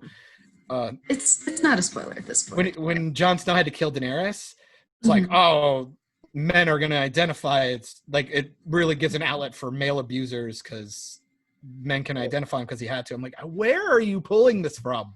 Can I say if they're putting money into doing Snyder Cut, they should just do another cut for the final episode of Game of Thrones? Since it's I wouldn't. Why cut it? They have nothing to shoot. I would say just go back refilm and it. Shoot. That's what I just say refilm the whole thing. The Snyder shit. So it's too far away now. No, Game of Thrones is just like it's never too far away. It was so good. What happened? It was so good. The showrunners got lazy. They just They didn't got sick of it. They were ready to go make Gemini Man. Fucking hell. The fuck is Didn't they go Gemini? off and The Will Smith, like he fights himself. Bullshit. The only one- Are you telling me you never saw a trailer for that? No. One of the best tags Michael's ever done for one of our podcasts was we were going to talk Gemini Man, and he's like Gemini Man, and he's like, what was it, Michael? The only person who can kill Will Smith. Kill Will Smith is Will Smith. Yeah. Actually, yeah. I was like, all right. Look, cool. I think Will Smith is a cool guy, but if the choices between Game of Thrones and like doing a Will Smith project, I'm gonna stick with the Game of Thrones. Yeah. Right. What was that role that Will Smith? Flopped. What? It just flopped. That Gemini Man just flopped. Yeah, shit. Yeah, that's why I've never actually heard of it. It was mediocre. It was fine. They I basically didn't hate took it. old Will Smith and made him fight like Fresh Prince Will Smith. Pretty much. It's exactly what it looked like. It was really weird. It was horrible. I was like, man, you couldn't even just make him fight like Wild Wild West Will Smith. Like, Oh, jeez. Oh, I loved Wild Wild West. I'm a child, in fairness. That is a very near and dear movie to my heart. I probably I love the listen to tits part. Yeah. What was it? Straw boobs? Oh yeah. Yeah. That's That because was pretty excellent. Or no, he Kevin had, like, Kline and Salma Hayek. And like wheat or something. Yeah, no, I think it was straw. straw. I think it was straw Yeah. because it was from hay. It was like from a hay bale or something. Okay. What were you asking about Will Smith role that he took? It was. I just heard about this the other day. There was like this. It was around the same time as Wild Wild West. There was a role he was. He passed on Neo on the Matrix. Yes, that was it. It was Neo. Yes. Like, oh my god! But thank goodness for Keanu Reeves, because Keanu Reeves is like. But I mean, now, especially now, who doesn't love him? But like, No. But could you imagine that conversation? It's like we had Will Smith. No, he's gonna go do Wild Wild West. Yeah. And then you're like Keanu Reeves, the guy from Bill and Ted. Like he's gonna be Neo. He had done Speed by then, so I mean, Fair enough. But I mean, was Keanu Reeves like? Well, I guess because he did have the Bill and Ted stuff. I was like, because Sandra Bullock would have been the pull for that film, right? Or was she the no name at the time? well, he had. I think Speed was after like some of his like more family friendly content. Like he was that coach and something and a bunch of random shit. Oh dude. yeah, he did some like football movie or something. Yeah. I don't know. remember. That must have been really good. Man, it's hard to see all these franchises die in such Now a he's going back to spectacular Bill way. and Ted, dude. I know, and Yeah, I'm terrified. why? I'm terrified. Well, they're talking about now that it's not even going to get released in theaters. They were saying that and something else is going straight to digital already Ugh. when it's done. I'm like, you guys aren't even finished shooting the damn thing. Why No, right? And that would be one I would think you'd send to the movies. Like Keanu's hot Yep. right now. Like, Yeah. put that shit in the theaters right before John Wick 4 as well. Come on. And they're doing Matrix 4. Can't wait for them to fuck that up. And Wait, Get they're it out, get it. yeah, What? yeah, they're How do redoing. I not know these things? It's fucking Twitter, man. Stay off it. And then you learn. Franchises, like, there's There's no creativity anymore. you, c- at a certain point. Because Terminator Dark Fate was so good. Ugh. At a certain point, you just gotta let things lie and let them be. Let them be what they are for their own sake. Or just make the porn parody. Take a couple decades. Yeah, make the porn parody. Make the secondary porn I parody. want to see a Bill and Ted porn parody. That would be kind of funny. I bet you $50 Or bucks. there's one that exists. I bet you $50. I think it was Charlotte Stokely. I learned names for research purposes. Of course. I think Also, she's really hot. it's right. Same. You know. Yeah, I know. It's sad that I think her Batwoman is probably better than the CW Batwoman, and that's really sad. John, everyone's Batwoman is better than the Batwoman. All right, fair enough. This is also true. Fucking hell. The costume alone is just ass. It's pretty rough. Have you ever watched any of the CW Arrowverse shit? Yeah. Okay. Yeah. There's there's a Bill and Ted's porno. Oh my God! Really? Yeah. Can I be Death? Because I'm Yeah. bald. It's What do we porn. It's do? called Porn and Chicken. Wait, what? There's more than one actually. There's one with two chicks. But porn and chicken. I mean, you could do the Bill and Ted when they go back and get the princesses and shit, even, and bam, right there. Oh, it's a Wood Rocket one. Mm. I love Wood Rocket. They're the ones who do all the like really ridiculous, crazy parodies, like Pokemon Oh God. with actual Pokemon. What? Oh God. see that? It's No. If you wanna look, I love Wood Rocket. So I feel like you and I are going to be exchanging Awesome, a lot of links. But that by the end of the day. Pokemon, that Pikachu, that was some uncanny valley shit right there. I love it. Oh my God. I love it. My thing is always when Awesome. like when a big. Then, I'm guessing it's all What? animation. No, this is all live Live actors. action? Okay. So somebody like dresses up like Bulbasaur. Is that what we're saying? I think it was just Pikachu. Oh, So- okay. Like in a Pikachu onesie, and he's just like slipping out. That's like furry to like the next level. Each their own. Look, man, Pokemon Go Sure. eventually put out a version where it's augmented reality and you can bang Charmander. We're almost there. No, We'll get there. Mine is always whenever like the big action superhero movie comes out, I'm always waiting for Axel Braun to drop a thing because for I some reason know. why do his costumes always look better? They're so good. Like his Wonder Woman Captain costume was Marvel. like That's. I actually like the Captain Marvel costume better than the Yeah. jumpsuit. I'm not a huge fan of the remember that jumpsuit. one 'cause you showed that one to me. I was just like, I mean, it's not like perfect, but it was more form fitting. Like I understand that they were trying to like, they were going extremely like feminist, like strong. Let's not hypersexualize this character. I think that it's just because she's not a very curvaceous person. I don't know, dude. She's got a rack like insane. But yeah, she's got no does. booty. She's got no booty. She got no booty. Yeah. I heard rumors she had a butt double in the movie. That'd be a Really? bummer. That Chris Evans, on the other hand, America's ass. Hells yeah. Hell yeah. You look, man. He earned that. That's a lot of He work. did. Hot damn. That was a beautiful man. Yes, he is. Okay, so Wonder Woman 2. What are we thinking? Gonna be good? I'm Gonna be excited. bad? I'm excited to see it. I mean, I really enjoyed the first Wonder Woman. It was pretty good. There were some flaws, but I Yeah. still think that it was the best DC movie so far. My biggest hang up for it was I always bitched that it's the third act kind of ruined the rest of the film, but the film is good up until Yeah. because it's like Yeah. now she's essentially at the end of the movie, and we already knew she was super strong if you've seen Batman v Superman. Right. Yeah. But like I kept telling Michael and all my friends, I go, so at the end when she's fighting a god being chucked in tanks and thrown through the ground and explosions and she barely gets cut, I'm like, so why bother with the bullet bracers? Like you're a god. What is your next tier up from a god for your next villain? You know, A Like- paragon. I would like Paragon to of Hope. bring in Hercules and have her fight Hercules. That'd be kind of fun because I think Hercules was an asshole in the DC universe. I think that's the right one. I'd be If down we're- for that. If we're talking Hercules, can Kevin I Sorbo. make my Oh God. Fucking hell. Can I Kevin make Sorbo is a very interesting person, He is. and that is a euphemistic usage of interesting. Lucy Lawless I is still love bae. him. I love her.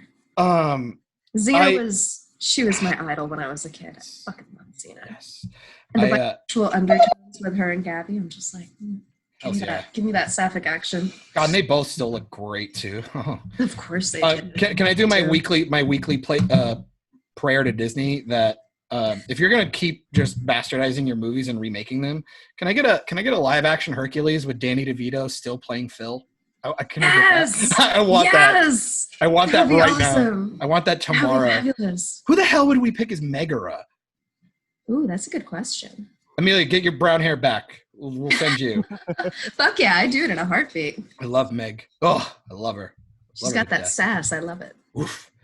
Who played the voice of her in that one? Good question. That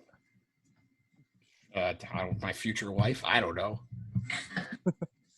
I loved that character. I like that movie. It was fun. Zero to Hero. They're good. Another good soundtrack. Hells yeah. Yeah, good soundtrack, definitely. I get a lot of those actors to reprise the voices at least. Sure, why Because, not? I mean, the demon dudes, you could have them come back and redo the Is voice. it James? It's the guy from Family Guy, James Woods. That's it. He was James Woods Hades. was Hades, yeah. He did a really good job with He Hades. was fun, and the fucking Hades stupid. makes the movie. I would agree, and the two little demons were kind of fun. They were what I wanted Bartok to be. I went back and watched Anastasia again the other day. Fucking great film. I love it. Oh, Bartok was a lot more annoying than I remember, but I think it's because I wasn't fucking 10 when I watched it this time. I give her a wha and a hi-ya, and I kick her. So, man, I just And like Bobcat, though? I mean, Bobcat Goldthwait. You guys ever seen a show? What the fuck was it called? It was like Unhappily Ever After. It was like him. It was like there was this actor. Oh fuck, I can't remember his name. This actor, and Bobcat played the voice of a stuffed rabbit that the dad talked to in the basement. It was kind of like Alf, but like a little weird. Yeah, you go ahead and Google it. No, the spinoff from Married with Children. It had Bud. Well, yeah, the actor, I think. I don't think it was the actual. No, I think it was a spinoff. No way! Don't do this. Don't lie to me like this. So credits. I can't find it. So Emilia, so with all the lockdowns, what's the go-to thing right now? Are you pumping out more videos, or are you kind of like you're like, fuck it, I got plenty of stuff up. I'll just kind of lay back, kind of hang out just a little bit. Over the past 2 years, I've shifted my business models around a lot. And at the beginning of the year, or in February really, was when I started my current model. Last year I was all about the clips, and that didn't go as well for me as I'd hoped. So now I'm back to really focusing on live streaming more. So mostly Skype shows and live streaming on StreamMate, which is also that's cool. Pornhub Live. And so that's what I'm focusing on for the most part. I haven't released a video in like a month. Okay. Which I should probably get on so I can stay relevant. Maybe. Maybe. But yeah, I definitely think that, well, with the quarantine, things haven't changed that much for me in terms of my day-to-day because I was already staying home most of the time because I work from home. And I already had a terrible social life at that point. Yeah, right. So I'd say, if anything, my social life has gotten better since lockdown started because people are actually talking to each other over the internet. Because they're engaging. Zoom and on Skype. And I'm actually having video calls with people that I didn't have video calls with before. So suddenly I'm reconnecting with friends and everything. And it's pretty nice.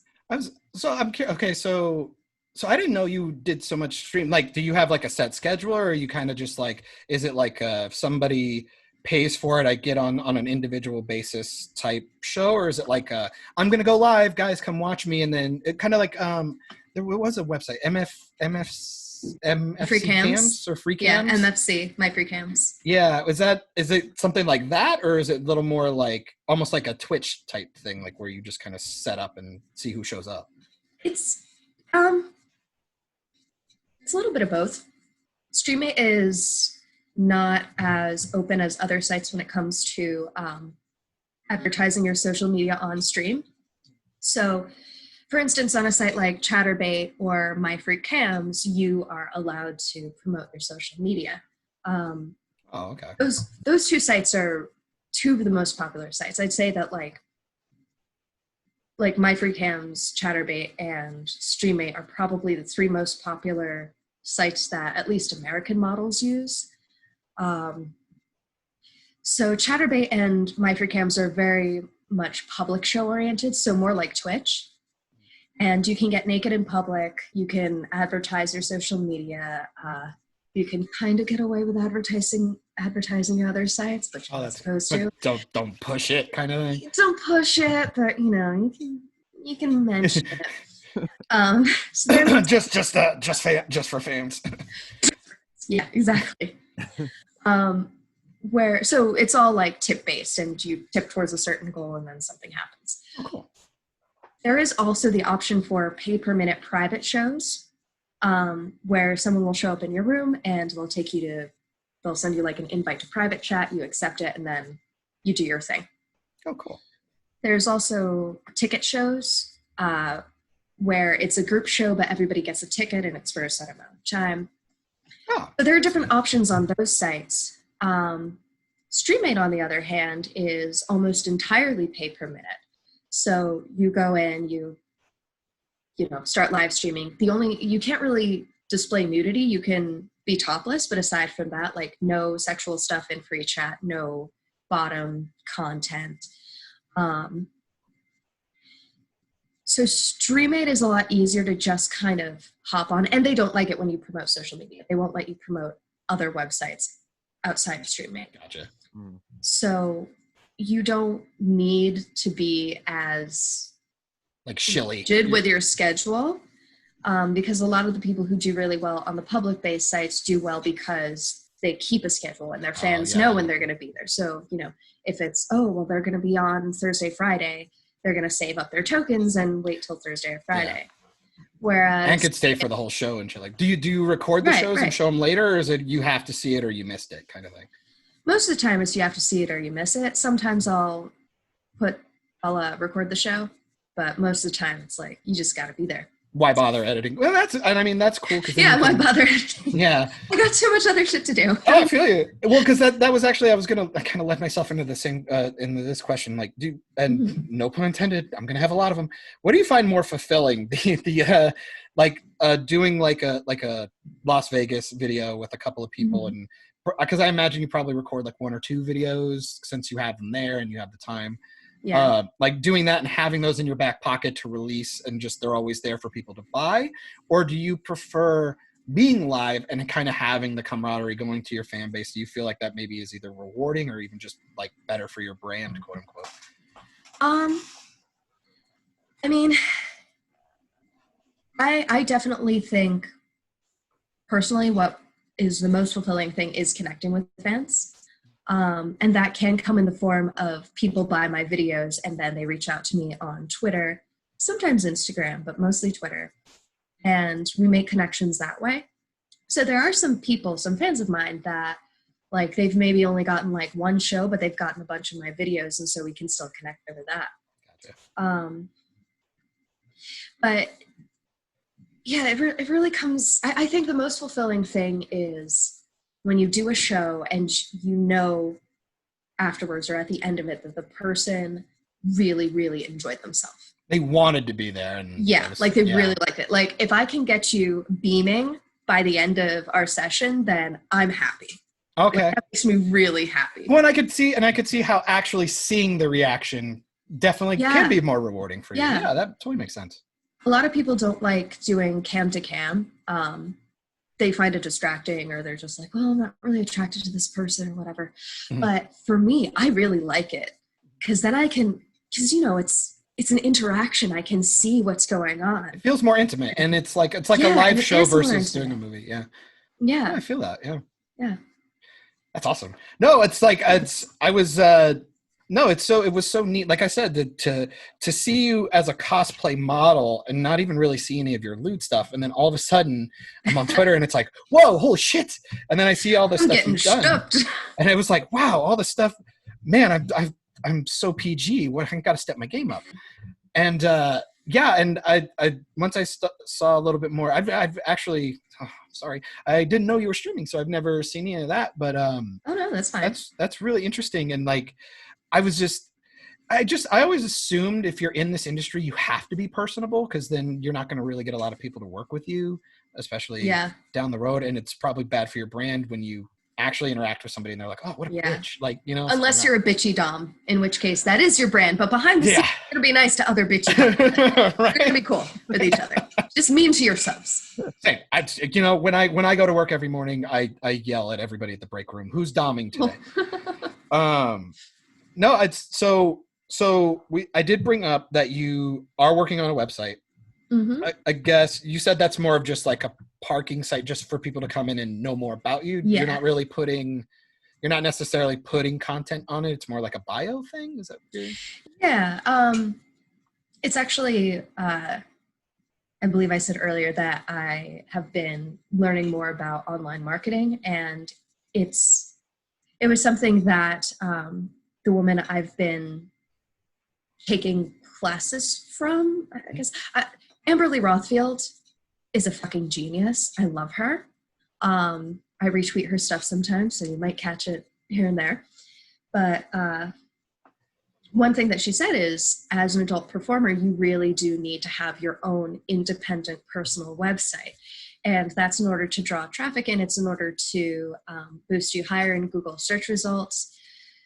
I've done most of the website so far, but I still need to put a few SEO plugins into it so that, yeah, you guys know what I'm talking about. Yeah. Search engine optimization. So you got to figure out how to play that game, and having your own personal website is one way to draw people in and get all your links consolidated and together. And I mean, that's genius, because I mean, I think people forget about, like, because we all, you know, as we've said, we've grown up without the internet and with it. I mean, Facebook turned the internet into this, essentially you fill out a form, you have a quote unquote website for the most part. Yeah. But people forget, like, trends happen. Remember when we all had a MySpace? Yeah, exactly, Mike. Oh, Like, MySpace. You know, I was friends with Tom, and now I've never talked to him for years. And I know. he fell out. What's What a Tom jerk. up to these days? Yeah, fuck you, Tom. Reach out. Friend him, and he would be back like 2 weeks later. I was like, how? But yeah, I've always, I mean, I haven't followed it because I did do something with Squarespace for a while, but when I ended up moving, it was a little bit harder because you lose all your clients and the people you're working with photography and like editing and stuff. So I was like, oh, I'm not going to pay $100 a year to park this website that I'm not going to do, that I'm not going to utilize. But yeah, it's so forward thinking that you're doing that, because people forget that like trends change, and like literally just the way you talked about, you stream on 2 different places and they have these silly rules that you have to kind of remember which one's which. And when it comes to your website, it's not, quote unquote, it's not going anywhere unless you really do something to make it go away. And I think it's really good for longevity. I think that's really good forward thinking on your part. I guess really we've been going pretty long, and I don't want to keep you too long. Maybe, you know, first try is free, because hopefully we'll have you back down the road. Oh, hell yeah, I'd love to. I guess really the final question is, because again, congratulations on the website and Thank you know, just for fans and all that stuff. And I really look forward to seeing where your business goes. Do you have any like things in the works, like an aspiration to maybe like really like t-shirts or like merchandise type stuff, or like anything that you might be trying to change up a little bit to add to your market? I've had a merch design for ages. Really? It's Emilia Song's Evengers. You follow me on Instagram. Nice. You can. I got the little logo, and because I just saw the tier on your website. I saw the like pseudo pay tier or something on yours. My Jester fans. Yeah. That's good. Avenger. I like it. Nailed it. Emilia's Evengers. I don't know, what are some upcoming things? I finally got my Black Widow costume. Oh, hells yeah. For the new movie or like an older one? For the new one. You gotta send it back? Oh no. Yeah, because it doesn't quite fit me right. But the company that I got it from, they're really good at working with individuals. Hell yeah. It's a little longer because they're based in China, but like I've gotten a couple of costumes from them before, and they're really good about customizing and making sure that, you know, you have a good relationship with them. Oh, that's because these are expensive freaking costumes, you know. Well, especially when you're like moving around with it, and you're gonna, you know, potentially take it off and on for either shoots or videos and stuff. It's like, yeah, you need the material to be decent. You can't can't have one of those pleather things that like starts to flake after like 2 sessions. That's always I hate that. Yeah. Go to Party City. No, I've had a really good time chatting with you. You seem extremely personable. I've enjoyed this very much. I'm not gonna lie, I was super nervous because I was like, oh my god, I'm kind of a fan, and I don't want to. I just talking so much. Yeah, it's like the first thing. No, I'm saying no, please, I swear. I'm just glad John had stuff to go with, because I'm just like, I have no idea. Yeah, he's gotta play the idea that he's never seen any of this stuff ever because he's got a wife and kids. Right. No, But I know you let's know. say I probably stopped watching when I was like 20, 21. Okay. So, That's fair.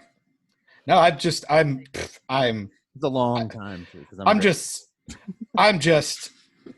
I don't know. I'm always on my phone. I'm always on the internet, and I'm just like John's always sending me pictures and other things, and I think of myself.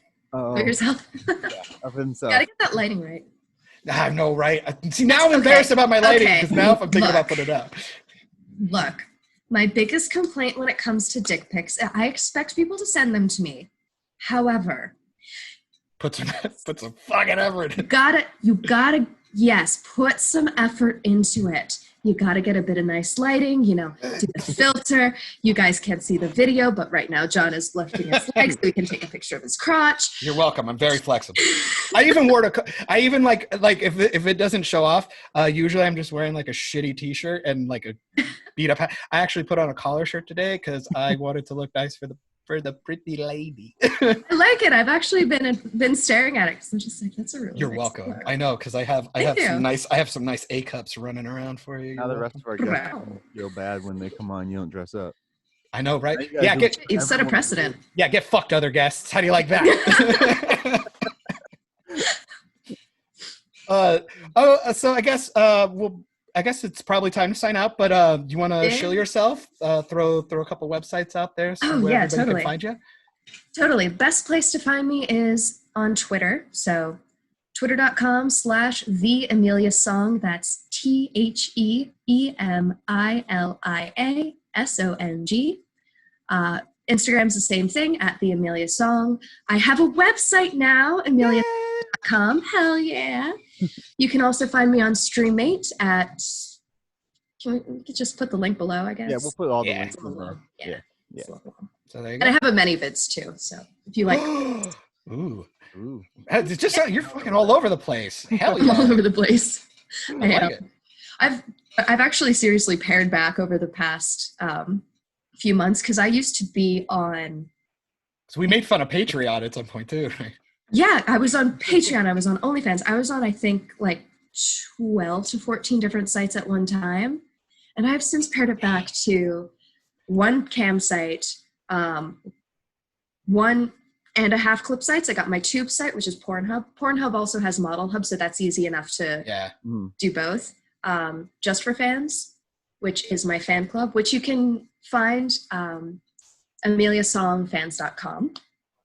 And I have my 2 social medias, and that's pretty much it. Man, that's like the sex worker version of like spring cleaning. Like you just got rid of all Yeah, those different yeah. URLs.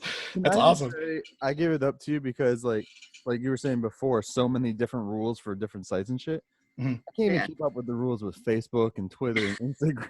Man. We got. Oh, we fuck got Facebook. I'm done with Facebook. Oh, No. I was like, I thought you were bringing up another website called Fuck Facebook. I was like, Oh, oh, you know what? hot. Damn, dude. That's a good idea. Wasn't that a thing? Wasn't that Fuckbook or You know something? what? There I was a swear there was. I'm sure there's one. There had to have been But one. Facebook book? We know what it is. We know what it is. Facebook book. It is a site that is for deep throating and face fucking and blowjobs. All blowjobs. Tivis, I hope you're not With sweating the- right now. The social media components. I feel like we just The made $1 whole million. plot is that you idea. find people on social media and then I like it. They It's like find a friend. there's blowjobs and shit. I Make it happen. I just realized I said something the other day. I was playing Minecraft because apparently I'm 12. I was playing with I love my girlfriend. Minecraft. We do my girlfriend and I do Let's Plays that I try to edit down. So we don't stream or anything like that because I can't be fucking asked to do that shit.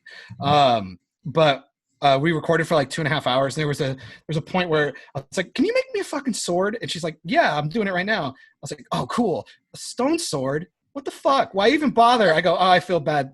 I shouldn't do that." I'm like, I'm fucking a gift horse in the face, and I'm like, "Wait, that's not right." I go, "Wait, that's not the same."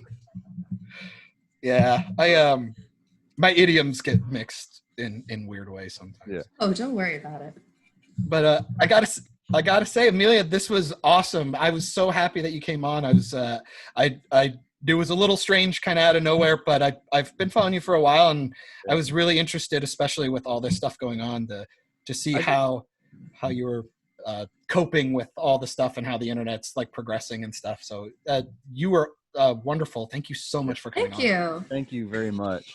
Thank I just you. love how it all came together. It's like John texted me. He's like, "So I invited someone on the cast," and then next second, like you hit me up. I was like, "Damn, that was fast!" Like, and because kind of how it works is like since I've been going on these other things, I've been kind of, again, humble brag, I don't think I'm that cool, but like I've been getting a little more clout. So there's a couple of people who keep wanting to bring me on their stuff. So I was like, God. Oh yeah, sorry.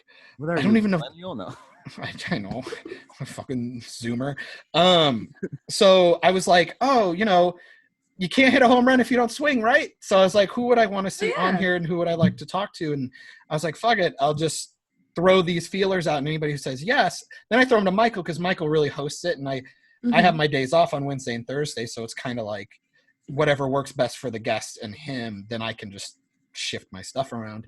But yeah, this was the second I talked to you, I was like, this isn't fucking gonna happen. But it was like when you showed up, I was like, oh hell yes. I was like, thank you, and thank fuck God we came on early, because the first time ever we had huge technical issues. Right. He came in and I could not hear him, and it took us like 30 minutes to figure it out. So thank God. Oh wow! Here I was worried about running late because I was having an eyelash issue. Like, I'm wearing false lashes, and the red one did not want to position itself correctly. It was a problem. It was 15 minutes. Well, they were worth it. They are lovely. Beauty struggles. Thank you. And you look like if you blink fast enough, you could fly away. And we never get at guests if they're late. As everyone the listening knows, we always start our cast for like an hour or half an hour before we record. We just like start talking, then we like, oh shit, we should hit record already. Let's go. Yeah, we got, because we went to school together for a while, and then we found I had to help this son of a bitch move like 3 times in like 2 years. I've been there. So we've known each other for a while, and we'll get on the cast, and then we'll bitch for. Well, it was like when we started talking about your poison ivy shit. We were going. I'm like, fuck, we should have been recording. This is a story. So I'll do a lot of shit like that. So I mean, I have that as like an extra bit if we need. Hells yeah. But yeah, we'll make sure you get the video and stuff. People who are interested, maybe if we hear enough answer back, maybe we will release the video. Why not? I mean, we got the pretty girl. I mean, it's one of those things. It's like, so before I run away, one more story. I'm all ears. For a little while. So there's this thing in the industry called whales. Whales are high spenders. They're the ones who, you hear about people getting like $100, $200, $500 tips. Those are the whales. They're the big spenders. So I'm like a guppy, I think. I'm somewhere in there. I'm like a honestly though, I would rather have more fans who tip me consistently or tip me frequently or buy frequently. I can see the kind of pressure from a big tip, or something. Yeah. Because you can build up that rapport with people, and I really like that. Like, there's fans of mine that I've known for 7 years. Oh wow! Yeah. A lot of the people that get Skype shows from me, I've known them for 2, 3, 4 years. And oh wait, where was I going with this? I fucked that up. Something about whales. Oh my god, I lost the stream. About what? We were talking about whales. Right, whales. Okay, right. So this one whale found me in a YouTube compilation video with like barely over 1,000 views, just of pictures of different cosplayers. He found me. Oh, so it wasn't even just all your cosplay. It was you. It was not my stuff. It was me and a bunch of other cosplayers too, wow. Including some that I know actually. And so he found me through Instagram. We started talking. We did a couple of Skype shows. He actually bought me my dress that I wore to last year's Expos Awards, which I thought was so sweet. Is that the blue one? Yeah, it's the peacock colored one. Yeah, that was really pretty. One that makes me look like a mermaid. I love that dress. That was pretty. Yeah, I did. That was really one. pretty. That was my first Expos nomination too, which was really cool. Fuck yeah! Congratulations. Thank you. I've been okay. It's my turn to turn to humble brag, but it's not really humble. Fuck it. I've been nominated for a couple of awards for my cosplay. So Yeah. AVN Cosplayer, Cammon Cosplayer Award twice, and then same with XBiz Cammon Cosplayer Award. And also, there's alt porn awards I was also nominated for a cosplay award. It's fine. You've heard me already have like 3 strokes on here, so it's fine. Oh yeah, it's good. Awesome. That's Myke. I didn't realize I brought out a big hitter here. Damn. Look at me. Mm. Start hitting everyone up on Twitter then, except for right. of course. Yeah, I mean, Assholes. I got try Will Smith now, right? Like I'll call Will Smith now. If you do want a reference for like other cosplayers and stuff, just let me know. Because Well, now I've cool people. you might be opening up a floodgate. Shit. But again, yeah, this was awesome. I really hope this is not the last time we have you on. This was really, really cool. I look forward to hearing about all the stuff that you got going on. Really good luck with your brand and stuff. And Thank you. Thanks so much for coming on. This was really, really awesome. Yeah. Michael, you got a quote for us as you normally do? As normally, I end the cast with a movie quote, random ass movie quote. Sometimes it's something we've talked about, sometimes it's not. I found this one to be suitable for this one. It is from Zach and Miri Make a Porno. Hey! Good movie. And it is from Justin Long's character, Brandon St. Randy. Fucking love that character. And this goes to you, John. I'm saying this directly to you. Okay. I'm Brandon Ruth right now. You better shut your mouth before I fuck it. I mean, don't threaten me with a good time. All right. Well, that nailed it. I love it. Emilia, thank you again. Oh. And I guess later, nerds. Hell yeah. You just finished another great episode of Operation Babble. You can catch every episode of Operation Babble on all your audio streaming services, including SoundCloud, iTunes, Spotify, Stitcher, Radio Public, and more. Don't forget to like us on Facebook at facebook.com/Operation Babble. And join the conversation today by searching for the Operation Babble group on Facebook. Links also in the description. Don't forget to find Myke on all social platforms, including YouTube, by searching Myke Shrews, MYKESHREWS. You can find John on Instagram and YouTube via Bald Man Bad. Thanks and have a great day.